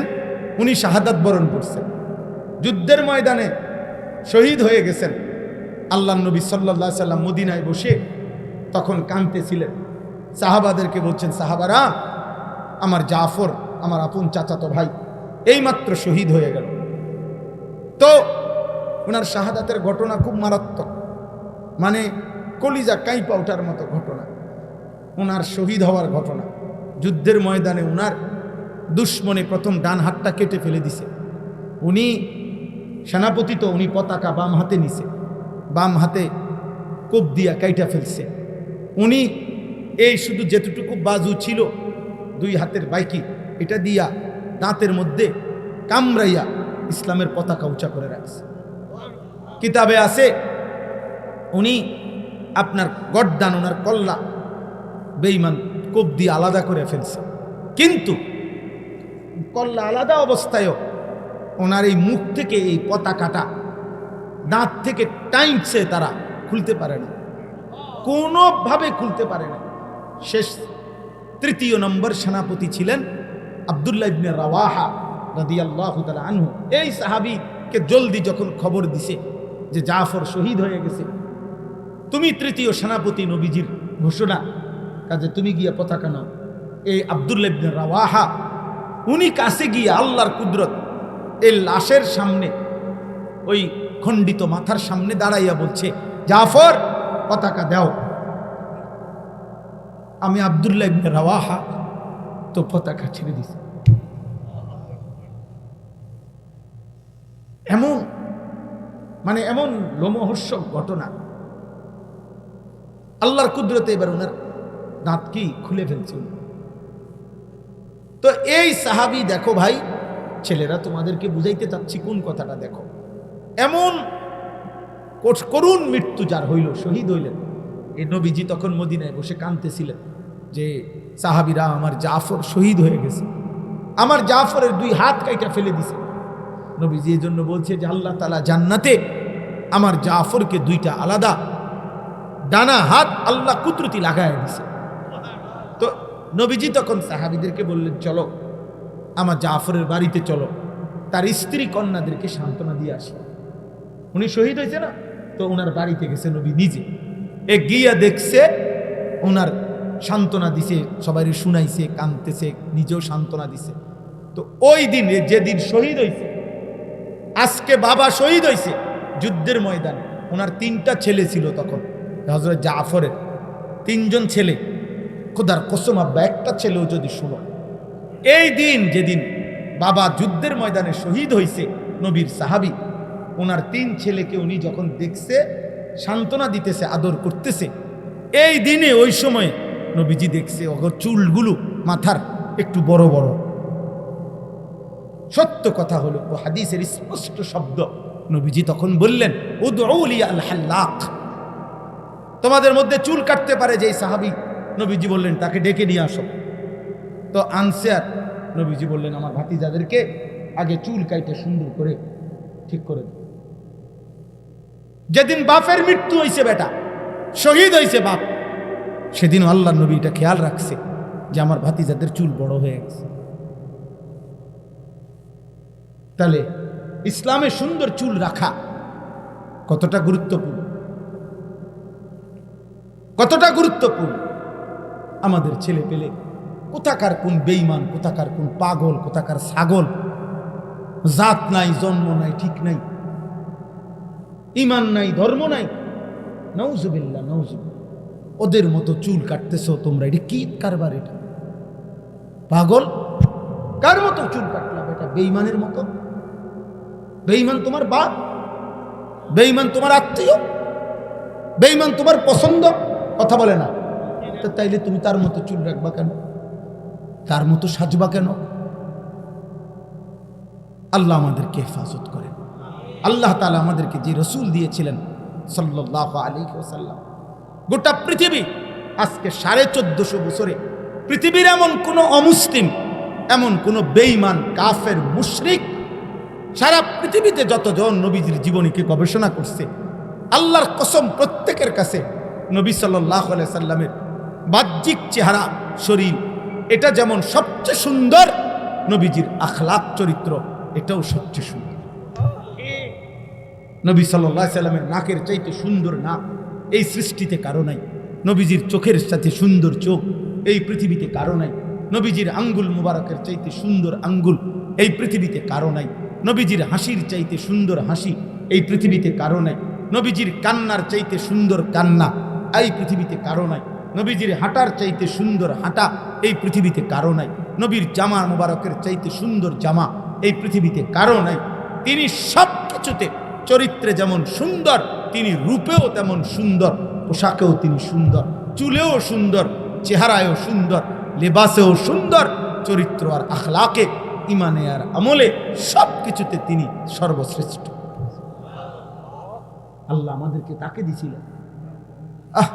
দুর্ভাগ্য জাতি। হায় দাড়িওয়ালা মুসলমান, কারে ছাড়লি কারে ধরলি। হায় বিড়ি খাওয়াই না মুসলমান, কারে ধরলে কারে ছাড়লি। তোমার নবী সাল্লাল্লাহু আলাইহি সাল্লাম বিড়ি খাইতেন।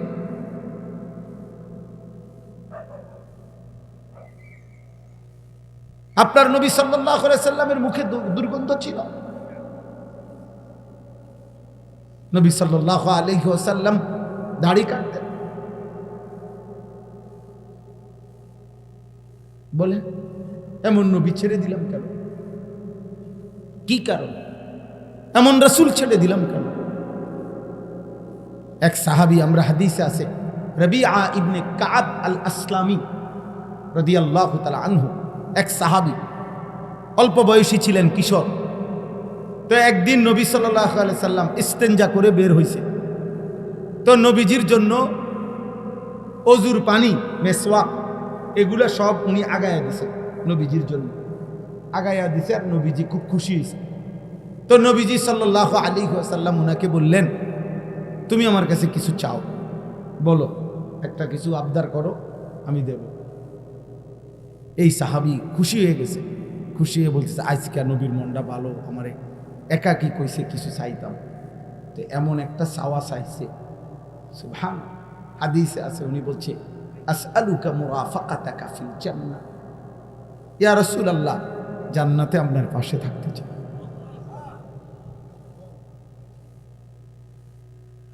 নবীজি বললেন, আওয়া গায়রি যালিক, অন্য কিছু চাও, এটা না।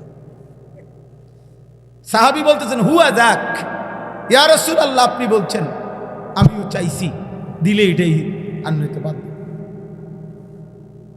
দিলে এটাই। আপনার সঙ্গী, আপনার সাথে জান্নাতে থাকতে চাই। আল্লাহর নবী বললেন, ফাআইন্নি আলাইকা বিকাসরাতিস সুজুদ, তাহলে সাহাবী বেশি বেশি সেজদা নামাজের মাধ্যমে আমারে সহযোগিতা করো, মানে তুমি সেজদার পরিমাণ বাড়ায় দাও, আমি আল্লাহর কাছে তোমার জন্য সুপারিশের পরিমাণ বাড়ায় দেব, সুপারিশের পরিমাণ বাড়িয়ে দেব, আমি তোমারে পাশে নেব, সঙ্গী বান সাথে রাখ। তাহলে সাহাবাই কেরামের দিলের তামান্না ছিল নবীজি সাল্লাল্লাহু আলাইহি সাল্লামের সঙ্গী হবে, সঙ্গী হবে। কোরআনুল কারীমের মধ্যে আল্লাহ বলছেন, এক সাহাবী জিজ্ঞেস করছে, তাফসীরে আছে, ইয়া রাসূলুল্লাহ, আপনাকে তো এখন দুনিয়ায় যখনই মনে পড়ে তখনই আপনাকে আইসা দেখি, দেখলে কলিজা ঠান্ডা হয়, আপনার পবিত্র চেহারা মুবারক দেখলে দিল শান্ত হয়, কিন্তু ইয়া রাসূলুল্লাহ, কথাটা শোনেন। সাহাবী বলতেছে, ইয়া রাসূলুল্লাহ, আখিরাতে যদি আল্লাহ আমারে জান্নাতও দেয়, কিন্তু আমার তো একটা পেরেশানি আছে। কি জান্নাত দিলে আবার পেরেশানি কি?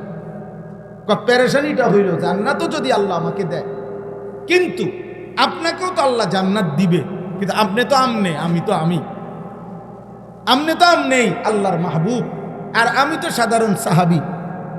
তো আপনারে তো আল্লাহ তাআলা কোটি কোটি গুণ ঊর্ধ্বের জান্নাত দিবে, আর আমারে কোনহান দিয়ে জানি কোনহান দিয়ে কোন রুম দেয়। সুবহানাল্লাহ। সাহাবী বলতেছেন, ইয়া রাসূলুল্লাহ, ওই সময় যদি আমনের কথা আমার মনে পড়ে, আমি আপনারে দেখতে যাবো কেমন, আপনারে কই রাখবো, কদ্দুর কই জানে। আল্লাহ তাআলা তখন আয়াত নাজিল করে বলছে, বন্ধু বলে দেন, ওমান ইউতিইল্লাহ ওয়ার রাসূল ফাউলাইকা আল্লাযীনা আনআমা আল্লাহু আলাইহিম মিনান নাবিয়্যিন ওয়াস সিদ্দীকিন ওয়াশ শুহাদা ওয়াস সালিহিন। সুবহানাল্লাহ। যে আল্লাহ এবং রাসূলের আনুগত্য করবে এমন প্রত্যেককে আমি সমস্ত নবীগণের সাথেই রাখবো, সিদ্দিকদের সাথেই রাখবো, শহীদদের সাথেই রাখবো, আমার প্রিয় বান্দাদের সাথেই রাখবো, সাথেই রাখবো। তাইলে 100 কোটি না লক্ষ কোটি মানুষও নবী সাল্লাল্লাহু আলাইহি সাল্লামকে এক নজরে দেখবে, একসাথে পাশেই দেখবে, এটা আল্লাহর পক্ষে ব্যবস্থা করা সম্ভব? কথা বলে না তো? আপনি কিটা আমরা দেশের বিল্ডিং মনে করছেন? এটাকে মানুষের বিল্ডিং মনে করছেন? আল্লাহ তাআলা যদি পৃথিবীর প্রথম মানুষ থেকে নিয়ে ইসরাফিলের ফু পর্যন্ত সবাইকে যদি আল্লাহ ইচ্ছা করে যে সবাই এক নজরে 24 ঘন্টা নবীকে দেখবে, এমন ভাবে সেটিং করতে জান্নাতে আল্লাহর পক্ষে সম্ভব? সম্ভব। এজন্য আল্লাহ বলছে, বন্ধু পরে বলেন আল্লাহ আল্লাহ রসুলের আনুগত্য ঠিক রাখতে, ঈমান ঠিক রাখতে, আমল ঠিক রাখতে, সুন্নাত ঠিক রাখতে আমি ওয়াদা দিলাম নবীর পাশেই থাকতে দেব, সিদ্দিকের পাশেই থাকতে দেব, শহীদের পাশেই থাকতে দেব, আউলিয়াদের পাশেই থাকতে দেব। ফাউলাইকা আল্লাযীনা আনআমা আল্লাহু আলাইহিম মিনান নাবিয়্যিনা ওয়াস সিদ্দীকিনা ওয়াশ শুহাদাই ওয়াস সালিহিন ওয়া হাসুনা উলাইকা রাফীকা। আল্লাহ বলেন, ভাবেন তো বন্ধু, যেই মুমিন সেদিন নবী, সিদ্দিক, শহীদ এবং আউলিয়াদেরকে পাশে পাবে, তারা তার জন্য কত না উত্তম বন্ধু হবে, কত না উত্তম বন্ধু হবে, কত না মজাদার বন্ধু হবে। সুবহানাল্লাহ। এজন্য ছেলেরা, আমরাও বেকুব না, আমরা 2-4 কলম পড়ালেখা করছি, তোমরা আমগরে বেউকুফ মনে করো না, নামাজি বেকুব না, হালাল খায় যে বেকুব না রে আব্বা, বরং প্রত্যেক পাপী, খোদার কসম আল্লাহর কোরআন বলছে, প্রত্যেক পাপী জাহেল, মূর্খ, প্রত্যেক পাপী গাফেল, প্রত্যেক পাপী লা ইয়াকিলুন, আকল নাই, লা ইয়াফকাহুন, বুঝ নাই, লা ইয়ালামুন, জ্ঞান নাই, কোনো বিবেক নাই, বুদ্ধি নাই, বেঈমান আল্লাহ বলছে, নাফরমানকে আল্লাহ বলছে জানোয়ার, জানোয়ার, জানোয়ার। উলাইকা কাল আনআম। যার দিল আল্লাহকে নিয়ে ভাবে না, যার কান আল্লাহর কথা শুনে না, যার চোখ আল্লাহর আয়াত দেখে না, খোদার কসম আল্লাহ বলছে উলাইকা কাল আনআম, ওইগুলা জানোয়ারের মতো। ওইগুলা কিসের মতো? জানোয়ারের মতো, জানোয়ারের মতো, বেনামাজি জানোয়ারের মতো, বেহায়া হারামখোর জানোয়ারের মতো। যার কাছে জীবন মানে হলো বাত্তরকারি আর পেশাব পায়খানা, যার কাছে জীবন মানে হলো কিছুক্ষণ রোজগার, কিছুক্ষণ উপভোগ, এক বেলা কামাই করে, আরেক বেলা উপভোগ করে, কতক্ষণ বিড়ি খায়, কতক্ষণ টেলিভিশনে নাচ গান দেখে, কতক্ষণ স্ত্রীর সাথে সময় কাটায়, হ্যাঁ, কিসের আল্লাহ, কিসের রাসূল, কিসের নামাজ, কিসের সেজদা, কোরআন কি, আল্লাহ কি, রসুল কি, ইসলাম কি, এতে এত কথার দরকারি, খায় আর বাথরুমে যায়, সব রুমে অ্যাটাচড বাথরুম না, এখন সিস্টেম করে দিছে 4টা রুম, 4টার লগেই বাথরুম, খাইবে আর বাথরুমে যাবে, বুঝেন না? বাহ, সবাই রে, বউ বাচ্চা সবাই একসাথে সামনের রুমে বসা, সোফাত বসা, স্বামী, স্ত্রী, ছেলে, মেয়ে সবগুলো বেহায়া এক লগে টেলিভিশনে নর্তকীর নাচ চলে। কত বড় নিকৃষ্ট, বেগায়রত, ছি ছি ছি ছি, আত্মমর্যাদাহীন মানুষ। ও বুড়ো সাদোয়ানে বইয়া টেলিভিশনে নর্তকীর নাচ দেখে, এবারটা দেখে, এবারটার লগে বইয়া রয়েছে 12 বছরের পোলা, এই বুড়ার কোনো স্মরণ নেই, ছি ছি ছি ছি, আমনের চোখের উপরে ছি। লজ্জা শরম থাকা উচিত মেয়ে, লজ্জা শরম থাকা উচিত। আল্লাহ আমাদের সবাইকে হায়া দান করে। কেউরে ছাড় নাই, কাউরে না। চাচারা, আপনাদের জান্নাত দরকার না? কথা বলেন না কেন? দাদাদের জান্নাত দরকার না? তো দাদারে কইব কে? দাদারে ফেরেশতানি কইব না হুজুররা? কথা বলেন না। বয়স্কদেরকে বলবে কে? হুজুররা না ফেরেশতা এসে বলবে? তাইলে একজন বুড়া মানুষ বিড়ি খাবে কেন? বুড়া মানুষ টেলিভিশন দেখবে কেন? বয়স্ক মানুষ নাচ গান দেখবে কেন? বলেন, আপনার বিবেক কি বলে? 60 বছরেও আল্লাহ চিনবার টাইম হয় নাই? 60 বছরেও আখিরাত চিনবার সময় হয় নাই? আর কখন, আর কতকাল? চলেন, আমরা এই রাত গভীরে আর লম্বা করতে চাচ্ছি না। তর্জমাটাও শুনাই একটু, আর অল্প একটু, আর 10টা মিনিট সময় দেন। এই তর্জমাটার মধ্যে মূল বক্তব্য হলো এটা। আল্লাহ তাআলা বলছে, বান্দা আমি 3টা জিনিস দিছিলাম। এক, তাওহীদ। তাওহীদ মানে হলো লা ইলাহা ইল্লাল্লাহ। আল্লাহ তাআলা বলেন, এই কায়নাতের প্রত্যেক মানুষের জন্য আমি আল্লাহর শ্রেষ্ঠ নিয়ামত দিছিলাম আমার কালেমা গ্রহণ করা। ঈমান, ঈমানের চাইতে বড় সম্পদ, বড় নিয়ামত আর কিছু? কালেমার চাইতে দামি কিছু কি? লা ইলাহা ইল্লাল্লাহর চাইতে দামি কিছু নেই। এই পৃথিবী যদি কেউ 100 বারও পায় কিন্তু ঈমানদার নয়, খোদার কসম, উলাইকাল্লাযীনা লাইসা লাহুম ফিল আখিরাতি ইল্লান নার। আল্লাহ তাআলা বলেন, ঈমান হারা ব্যক্তি পৃথিবীর ভালো কিংবা মন্দ যাই করে যাক, আখিরাতে জাহান্নাম ছাড়া আর কিছু না। আখিরাতে কি? জাহান্নাম। জাহান্নাম। ওয়া হাবিতা মা সানাউ ফিহা ওয়া বাতিলুম মা কানু ইয়ামালুন। দুনিয়ার জীবনে ভালো মন্দ সে যাই করেছে, আল্লাহ বলেন ঈমান না থাকার কারণে সব নিষ্ফল, সব বৃথা। আখিরাতে সব কি? বৃথা। তাহলে এই আল্লাহ তাআলা বলেন, 1 নম্বরে আমি আল্লাহ আমার সৃষ্টির জন্য দিলাম তাওহীদ। কি দিলাম? দ্বিতীয়ত আমার সৃষ্টির জন্য আমি দিলাম আমার আখিরি রাসূল সাল্লাল্লাহু আলাইহি ওয়াসাল্লাম। 3 নম্বরে দিলাম কোরআন। 3 নম্বরে দিলাম কি? কোরআন। আল্লাহ তাআলা বলেন, এই 3টির যেই কোনো একটিকে অস্বীকার করা, অবজ্ঞা করা, তুচ্ছ করা, ফেলে দেওয়া, নিজের জীবন থেকে বাদ দেওয়া, এটা যেন আমি আল্লাহর উপরে মিথ্যা অপবাদ দেওয়া, যে আমি সঠিক ব্যক্তিকে অনুসরণের জন্য দেই নাই, সঠিক কিতাব আমি দেই নাই, সে নিজের জন্য আমি আল্লাহর দেওয়াটা বাদ দিয়ে সে নিজের জন্য অন্য কিছু গ্রহণ করে নিছে। আল্লাহ বলেন, ও যেন আমি আল্লাহর উপরে মিথ্যা অপবাদ দিল, যে আল্লাহ নবী হিসেবে আপনি যারে দিচ্ছেন ওনার চলাফেরা আমার ভাল লাগে না, আমার ভাল লাগে বেঈমানের। কিতাব হিসাবে আমগরে যেই কিতাব দিছেন এটার বিধিবিধান আমার ভাল লাগে না। লা ইলাহা ইল্লাল্লাহ হিসাবে যেই কালেমা দিছেন এটা মেনে নেওয়া আমার পছন্দ লাগে না। আল্লাহ বলেন, এর চাইতে বড় জালেম এই আসমানের নিচে জমিনের উপর আর কেউ হইতে পারে। ওমান আযলামু মিম্মান ইফতারা আলাল্লাহি কাযিবা। তার চাইতে বড় জালেম আর কে হতে পারে যে আমি আল্লাহর ব্যাপারে মিথ্যা অপবাদ দেয়।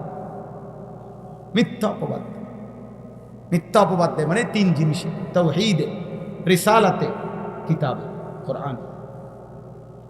কোরআন কোনো কিছু প্রত্যাখ্যান করা, কোরআনের কথা, তার মানে আপনি আল্লাহকে যেন বলতেছেন আপনি সঠিক দিতে পারেন না।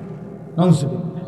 নবীজির কোনো সুন্নত, নবীজির কোনো তরিকা, কথাকে প্রত্যাখ্যান করা মানেই হলো আল্লাহ আপনি সঠিক ব্যক্তি আমাদের জন্য পাঠাইতে পারেন না। আর আল্লাহর কথাকে প্রত্যাখ্যান করা, তাওহীদকে, তার মানে হলো আল্লাহ আপনি আমাদেরকে সঠিক কালেমা দিতে পারেন নাই। এর চাইতে বড় জুলুম, এর চাইতে বড় পাপ আর কিছু হইতে পারে?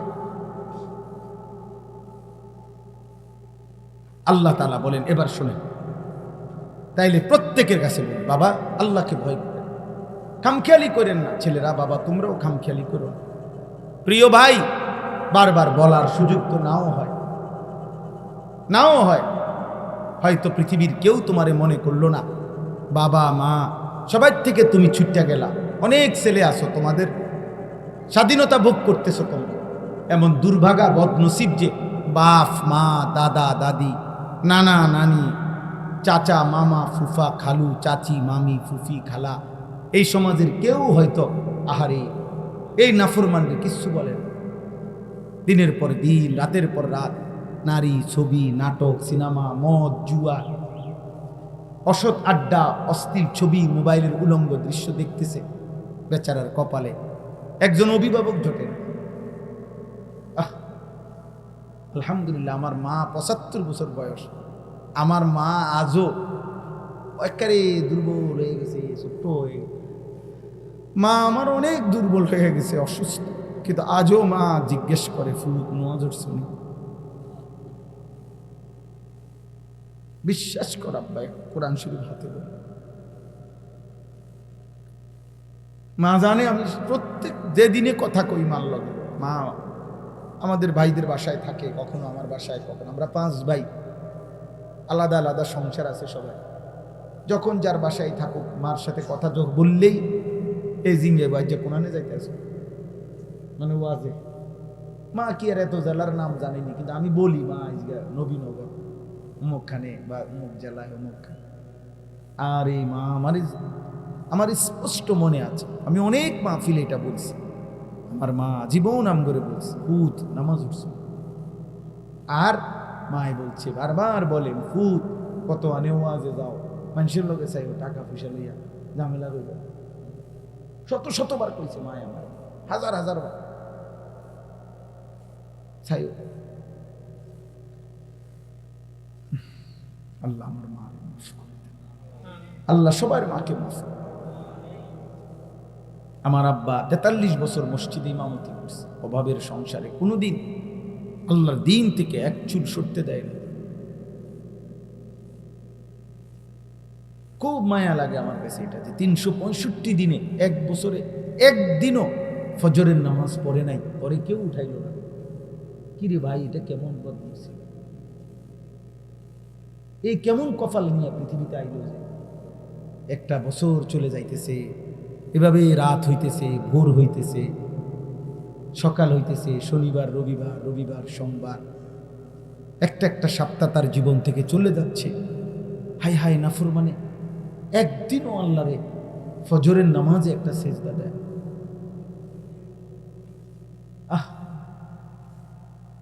হ্যাঁ ঠিকই বলছে চাচা, দুঃখেই বলছে আব্বা।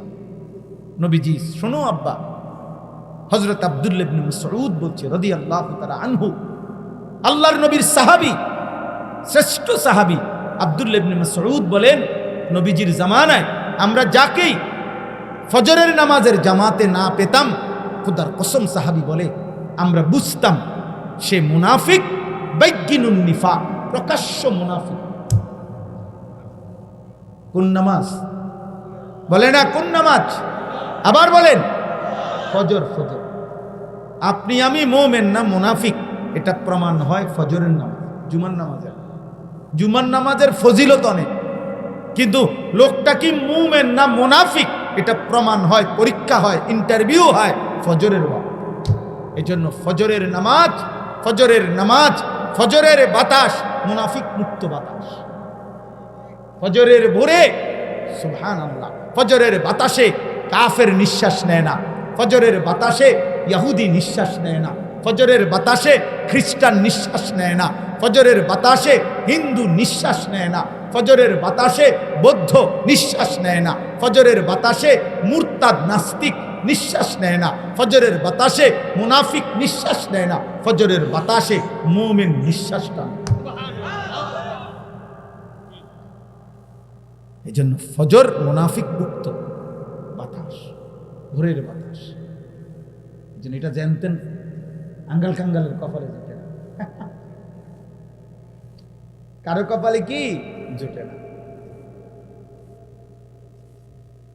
ওই যে হাকিম আজমল শাহ ছিল ভারতীয় উপমহাদেশের বিখ্যাত হাকিম কবিরাজ, আগের দিনে ওনার বিখ্যাত বাণী আছে, দিন কি 42 রাত কি 40, সুবহ শাম কি হাওয়া লাখো রুপিয়া কি, হাকিম আজমল শাহ ने कहा। দিনের বেলা দুপুরে খানা খাইয়া একটু বিশ্রাম করা, রাত্রিবেলা একটু খানা খাইয়া কয়েক কদম 40 কদম হাঁটা, আর সকাল সন্ধ্যার বাতাস শরীরে লাগানো লক্ষ টাকার ওষুধের চাইতে দাম। লাখো রুপিয়া কি দাওয়া, হাকিম আজমল শাহ ने कहा। ভোরের বাতাস দাম। চলো নিয়ত করি ফজরের নামাজ পড়বো ইনশাআল্লাহ। ছেলেরা বলো ভাই ইনশাআল্লাহ, দিল থেকে বলো আব্বা ইনশাআল্লাহ। তুমি নওজোয়ান, তুমি পারবা না কেন? তুমি, তোমার শরীরে পূর্ণ শক্তি আছে, তুমি পারবা না কেন আব্বা? তুমি মুসলমান বাবা, ভুলে গেলা কেন? মা ভুলে গেলেও আল্লাহ তো ছাড়বে না। বাবা যদি ভুলেও যায় তোমারে, আল্লাহ তো ছাড়বে না। এই সমাজের কেউ মনে করলো না তোমারে, কিন্তু আল্লাহ তো ছাড়বে না রে আব্বা। আল্লাহ ছেড়ে দিবে ভাই? তো তাহলে তো তুমি আল্লাহ থেকে ছুটবা কেন? আল্লাহ তাআলা বলেন উলাইকা ইউরাদুনা আলা রাব্বিহিম, সেদিন হাসরের ময়দানে একটা একটা নাফরমান জালেম আমার তাওহীদকে যে প্রত্যাখ্যান করেছে, আমার রসুলকে যে প্রত্যাখ্যান করেছে, আমার কোরআনকে যে প্রত্যাখ্যান করেছে, এমন নাফরমানকে একজন একজন করে আমি আল্লাহর সামনে এনে পেশ করা হবে। ওয়ায়াকুলুল আশহাদ হাউলাইল্লাযীনা কাযাবু আলা রাব্বিহিম, আল্লাহ বলেন আমার পক্ষ থেকে নির্ধারিত সাক্ষীগণ একে একে পর পর সাক্ষী দিবে আল্লাহ, এরাই সেই নাফরমান যারা আপনার কথা মিথ্যা মনে করেছে। 5টা সাক্ষী আমাদের প্রত্যেকের বিরুদ্ধে, আমাদের প্রত্যেকের পাপের বিরুদ্ধে 5টা সাক্ষী। কয়টা? 1 নাম্বার এই বাম কাদের ফেরেশতা। এই ফেরেশতা প্রথম আল্লাহর কাছে সাক্ষী দিবে জবান দিয়া, আল্লাহ এই নাফরমান এই করেছে। 2 আমলনামা, ওই যে লিখিত যে খাতাটা ফেরেশতারা লিখছে, যেটা ডান কাঁধে বাম কাঁধের ফেরেশতা লেখে কিনা, এই লিখিত খাতা ফাইল আমলনামা 2টা। 3 নাম্বার আমাদের অঙ্গ প্রত্যঙ্গ,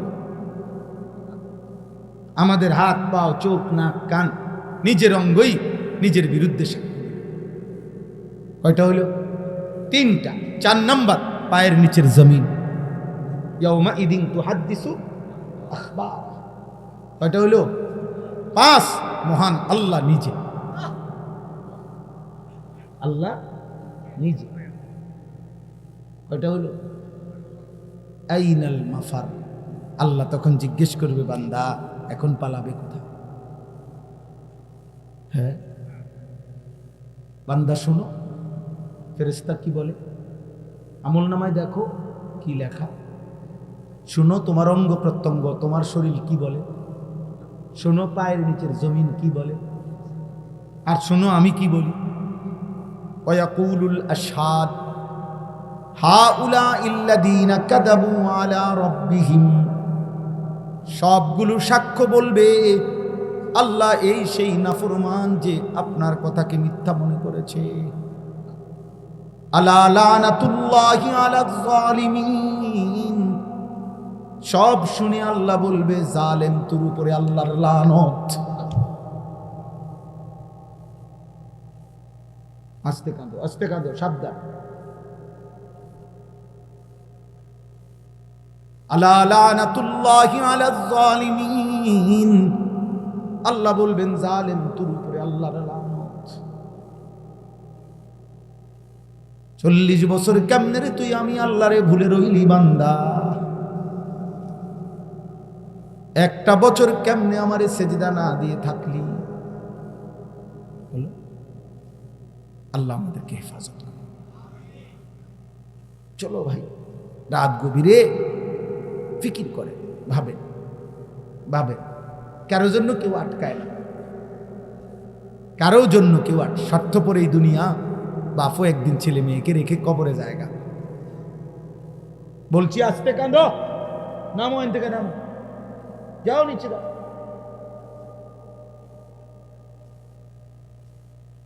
তাইলে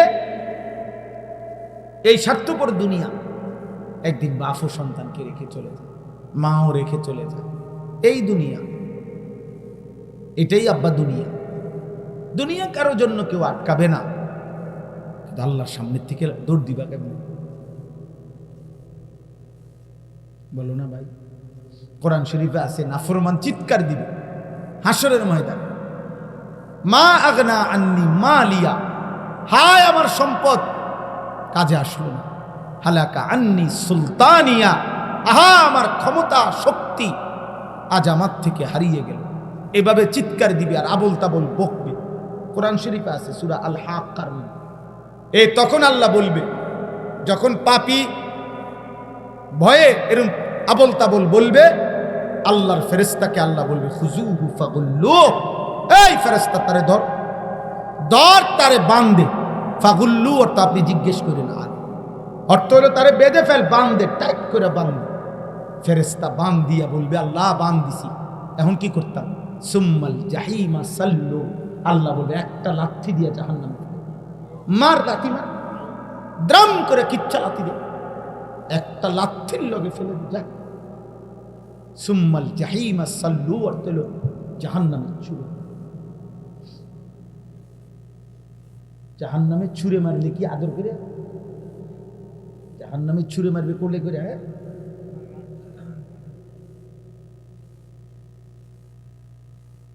খুজুহু ফাগুল্লু সুম্মাল জাহিমা সাল্লু সুম্মা ফি সিলসিলাতিন যারউহা ৭০ যিরাআন ফাসলুকুহ। জাহান্নামে যখন ফেলে দিবে আল্লাহ, তখন জাহান্নামের ভিতরে যেই ফেরেশতা ওদেরকে বলবে ৭০ হাত লম্বা, ৭০ যিরাআ, ৭০ হাত লম্বা আগুনের শিকল দিয়ে বেঈমান রে গলার মধ্যে বাইধা কিংবা হাতের মধ্যে বাইধা কুত্তারে যেমনে ঘুরায়, ফাসলুকুহু কুত্তার মতো বাকি জাহান্নামীদের সামনে ঘুরায়া ঘুরায়া তার পাপটা কি সেটা বলে দে। এইটার আপনি ফুইরা দেখি, ফাসলুকুহু অর্থ হলো তারে ঘুরা, ৭০ হাত লম্বা শিকল দিয়া বাইন্দা তারে ঘুরা, বাকি জাহান্নামীদের কাছে বলে দে যে এই জাহান্নামী, এটা সুদখোর, এটা ঘুষখোর, এটা মূর্তি পূজা, এটা মুশরিক, এটা বেঈমান, এটা জুয়ারি, এটা নেশাখোর।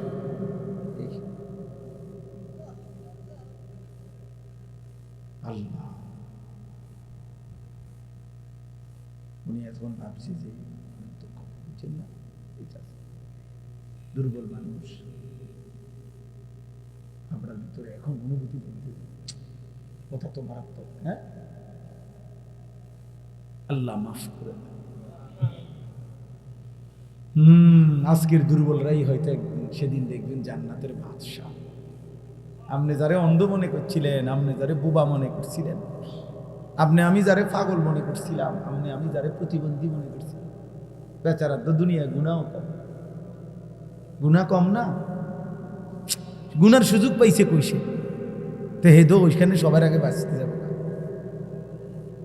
আর আমরা বেশি চালাকরা তো হিসাব দিতে দিতে জীবন শেষ, ঠিক না?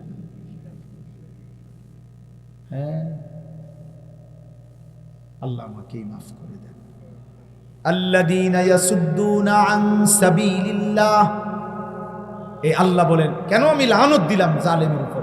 এজন্য কয় যে এই জালেম নিজেও আমার পথে চলে নাই, আর আমার যে বান্দারা চলতে চাইছিল তাদেরকেও সে বাধাগ্রস্ত করছে।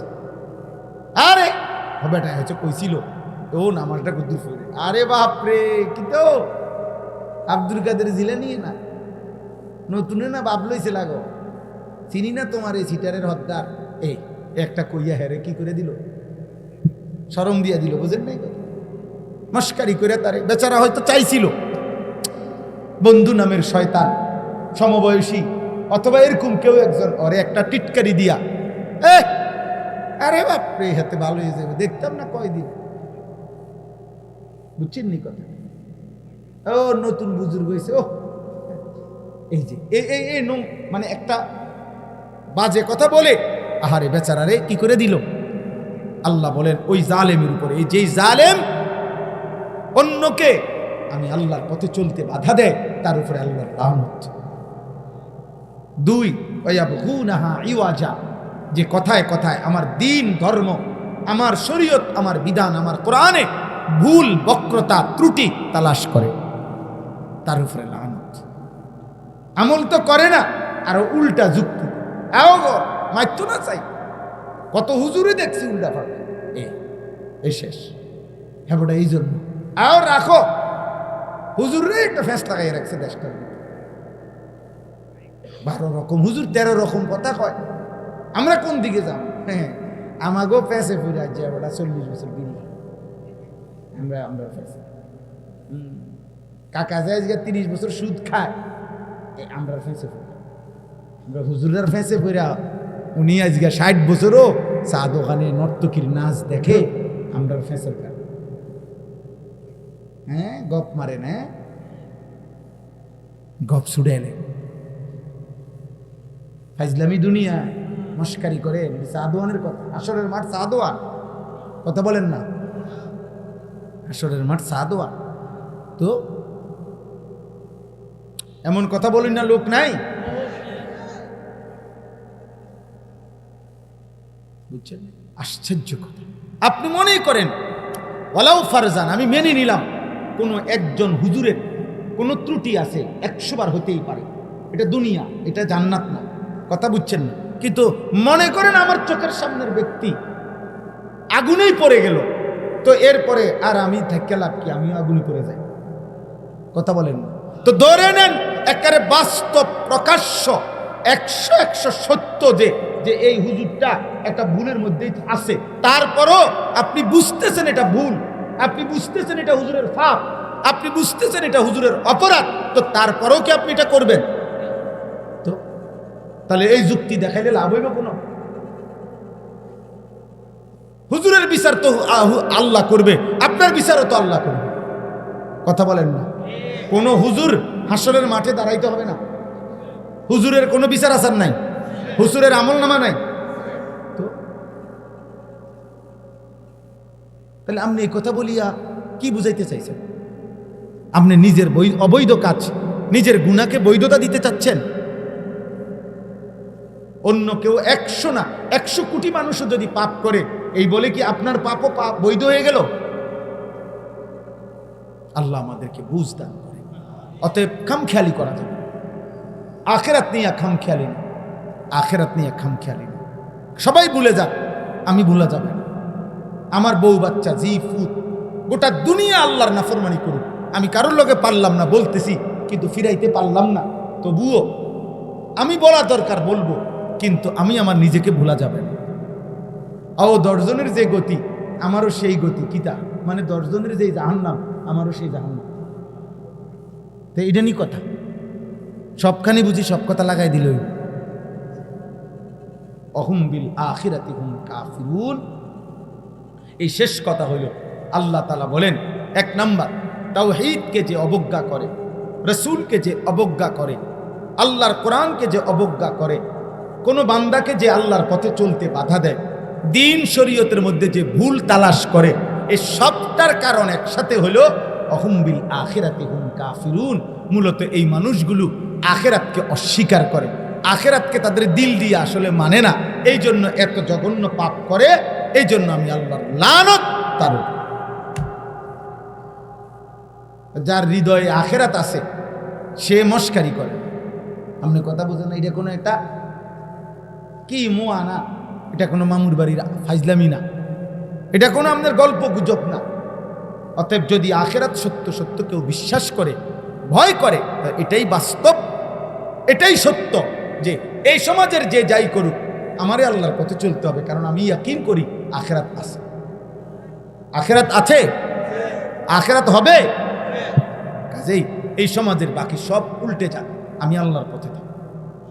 আল্লাহ তৌফিক দান করেন। নবীজি হযরত হুযাইফা, নবীর সাহাবী, এই উনাকে এটা বলছিলেন। একজন সাহাবীর নাম আছে হুযাইফা। নবীজি বলছেন, হুযাইফা, জীবনের পথে যদি চলতে কোনোদিন এমন হয় একটা লোক আর তোমার সাথে নাই আল্লাহর পথে চলার জন্য, তো নবীজি বলছে প্রয়োজনে গাছের শিকড় কামড়াইয়া তুমি একা আল্লাহর দ্বীনের উপরে থাকো। ওয়ালাউ আনতা আদা বিআসলি শাজারাতিন হাত্তা ইউদরিকাকাল মাউত ওয়া আনতা আলা যালিক, প্রয়োজনে মৃত্যু পর্যন্ত গাছের গোড়ালি শিকড় কামড়াইয়া ধরে রাখবা, তো তুমি আল্লাহর দ্বীনের উপরে একাই থাকবে। সাহাবীকে বলে গেছে। অতএব এই নয়সো কি করবো হুজুর কন দ সবে দ বুঝি দ জিহুতের লেগা পারি না বৌজির লেগা পারি না সংসারের বেজালে পারি এসব ফাঁকনা কথা আমি সাদোয়ানে কইয়েন হাসরের ময়দানে কইয়েন টাঙ্গাইয়া ফিটবো একবারে আড্ডির বিরাগাড়ি খুলে নেবে বুঝছেন মস্কারি করে কবরে গেলে বুঝবে হ্যাঁ হ্যাঁ কিটা করমু কয় দ কথাটি বালায় কয় মানলে তো বালা আসিল বুঝি না ও ফাইজলামি করে আখেরাতটা নিয়ে কি করতেছেন আপনি মস্কারি করতে আছেন না ফাইজলামি করেন কারে কর আখেরাতে তো মামুলি হয়ে গেল আল্লাহ আমাদেরকে হেফাজত করে আল্লাহ আমাদের সবাইকে কবুল করে আজকের এই মুবারক মাহফিল আল্লাহ তাআলা ভরপুর বরকত দান করে অনেক রাত হয়েছে আপনারা মাশাআল্লাহ এতটা ধৈর্য ধরে সবরের সাথে বসছেন আল্লাহ আপনাদের এই বসার মধ্যে কোটি কোটি বরকত দান করে আমার যুবক ছেলের আব্বা তোমার লাগে আমার বড় স্বপ্ন আব্বা তোমরা বদলাইবা তোমরা ফিরবা একদিন আমরা হয়তো কবরে চলে যাব এই পৃথিবীতে থাকবো না কিন্তু একদিন আমরা ভাববো যে আমাদের সন্তানরা আমাদের পরবর্তী প্রজন্মরা আল্লাহর দ্বীনের জন্য ভাবতেছে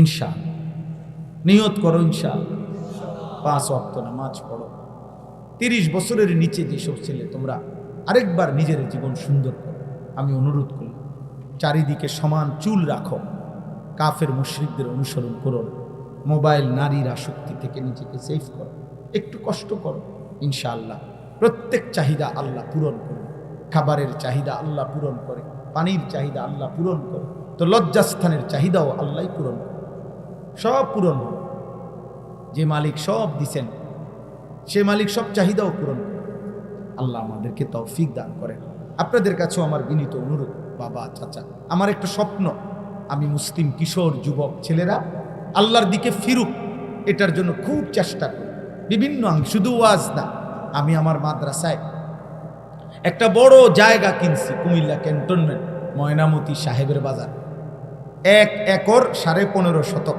মানে 115.5 শতক জায়গা প্রায় 2,67,00,000 টাকা জায়গার দাম মাটির দাম আলহামদুলিল্লাহ একটা আশা নিয়ে কিনছি এই আশাটা হলো আমার একটা মাদ্রাসা আছে ওইখানে হেদায়েতুন্নাহু পর্যন্ত আলহামদুলিল্লাহ 534 জন ছাত্র আছে 34 জন শিক্ষক কর্মচারী আছে এটা হলো একদিকে আমরা আরেকটা মাদ্রাসা করতে চাচ্ছি সারা বছর মুসলিম কিশোর যুবক জেনারেল স্কুল কলেজ ইউনিভার্সিটি পড়ুয়া এবং অন্য বয়সী মুসলমান বছরের যে কোনো সময় আমাদের সেখানে যাবে যে যেটুকু সময় থাকে এটুকু নিয়ে যাবে দিন শিখবে ওযু নামাজ সূরা কেরাত দোয়া কালাম যেটুকু সময় আছে যাক পড়ুক কলেজে পড়ুক ইউনিভার্সিটিতে পড়ুক কিছু না পড়ুক বয়স্ক হোক মুরব্বী হোক যাবে দিন শিখবে আমাদের একটা আশা আপনাদের কাছে আমাদের অনুরোধ আমাদের এই বড় জায়গাটা যার আপনাদের কাছে আমার অনুরোধ আমার এটাতে বড় মাদ্রাসা করতে চাই আলাদা ওইখানে এই আশা নিয়ে আমি একটা কাগজ আপনাদের কাছে দেই সারা দেশে দেই এই কাগজটা একটা আবেদনটা হলো আমাদের এই 2,67,00,000 টাকার এই জমিটাতে যে এটার মধ্যে আমরা একটা বড় কমপ্লেক্স মসজিদ 2টা পৃথক মাদ্রাসা এরপরে বালিকাদের মাদ্রাসা আরো অন্যান্য কার্যক্রম করতে চাই এই কাগজটাতে আবেদনটা এটা যে আমাদের এই বিশাল জমিটাতে এক নামাজের মুসল্লা যায় নামাজ পরিমাণ জমির দাম মাত্র 4,200 টাকা যদি কোনো মুসলমান পুরুষ নারী জওয়ান বুড়ো আপনারা এই কাগজটা রাখবেন এটার মধ্যে বিকাশ নাম্বার আছে অ্যাকাউন্ট নাম্বার আছে যদি কারো সামর্থ্য হয় পারলেই দিবেন 4,200 টাকা দিলে ওই নাম্বারে বিকাশে অ্যাকাউন্টে এক নামাজের মুসল্লা যায় নামাজ পরিমাণ জমি আপনি মনে করেন কিনলেন নিলেন সাদকায়ে জারিয়ার সওয়াব পাইলেন তো এরপরে ওইখানে মসজিদ হবে মাদ্রাসা হবে সবাই আল্লাহর বান্দারা দিন শিখবে আমরা গত 25 সালে এই বছর জুন মাস পর্যন্ত এই পর্যন্ত ভাঙ্গা 1550 মতো ছেলে ওযু নামাজ সূরা কেরাত শিখাইছি অল্প অল্প করে এটা আমরা এখন করি 3 মাস পর পর সামনের দিকে আমরা চাচ্ছি ওইখানে যদি ঘর করতে পারি সারা বছর সবার জন্য মুক্ত থাকবে। যে যখন আসবে দিন শিখবে, যেটুকু সময় 3 ঘন্টার জন্য আসলো তো কমপক্ষে রুকু শিখলো, সূরা কেরাত শিখলো। আল্লাহ তৌফিক দান।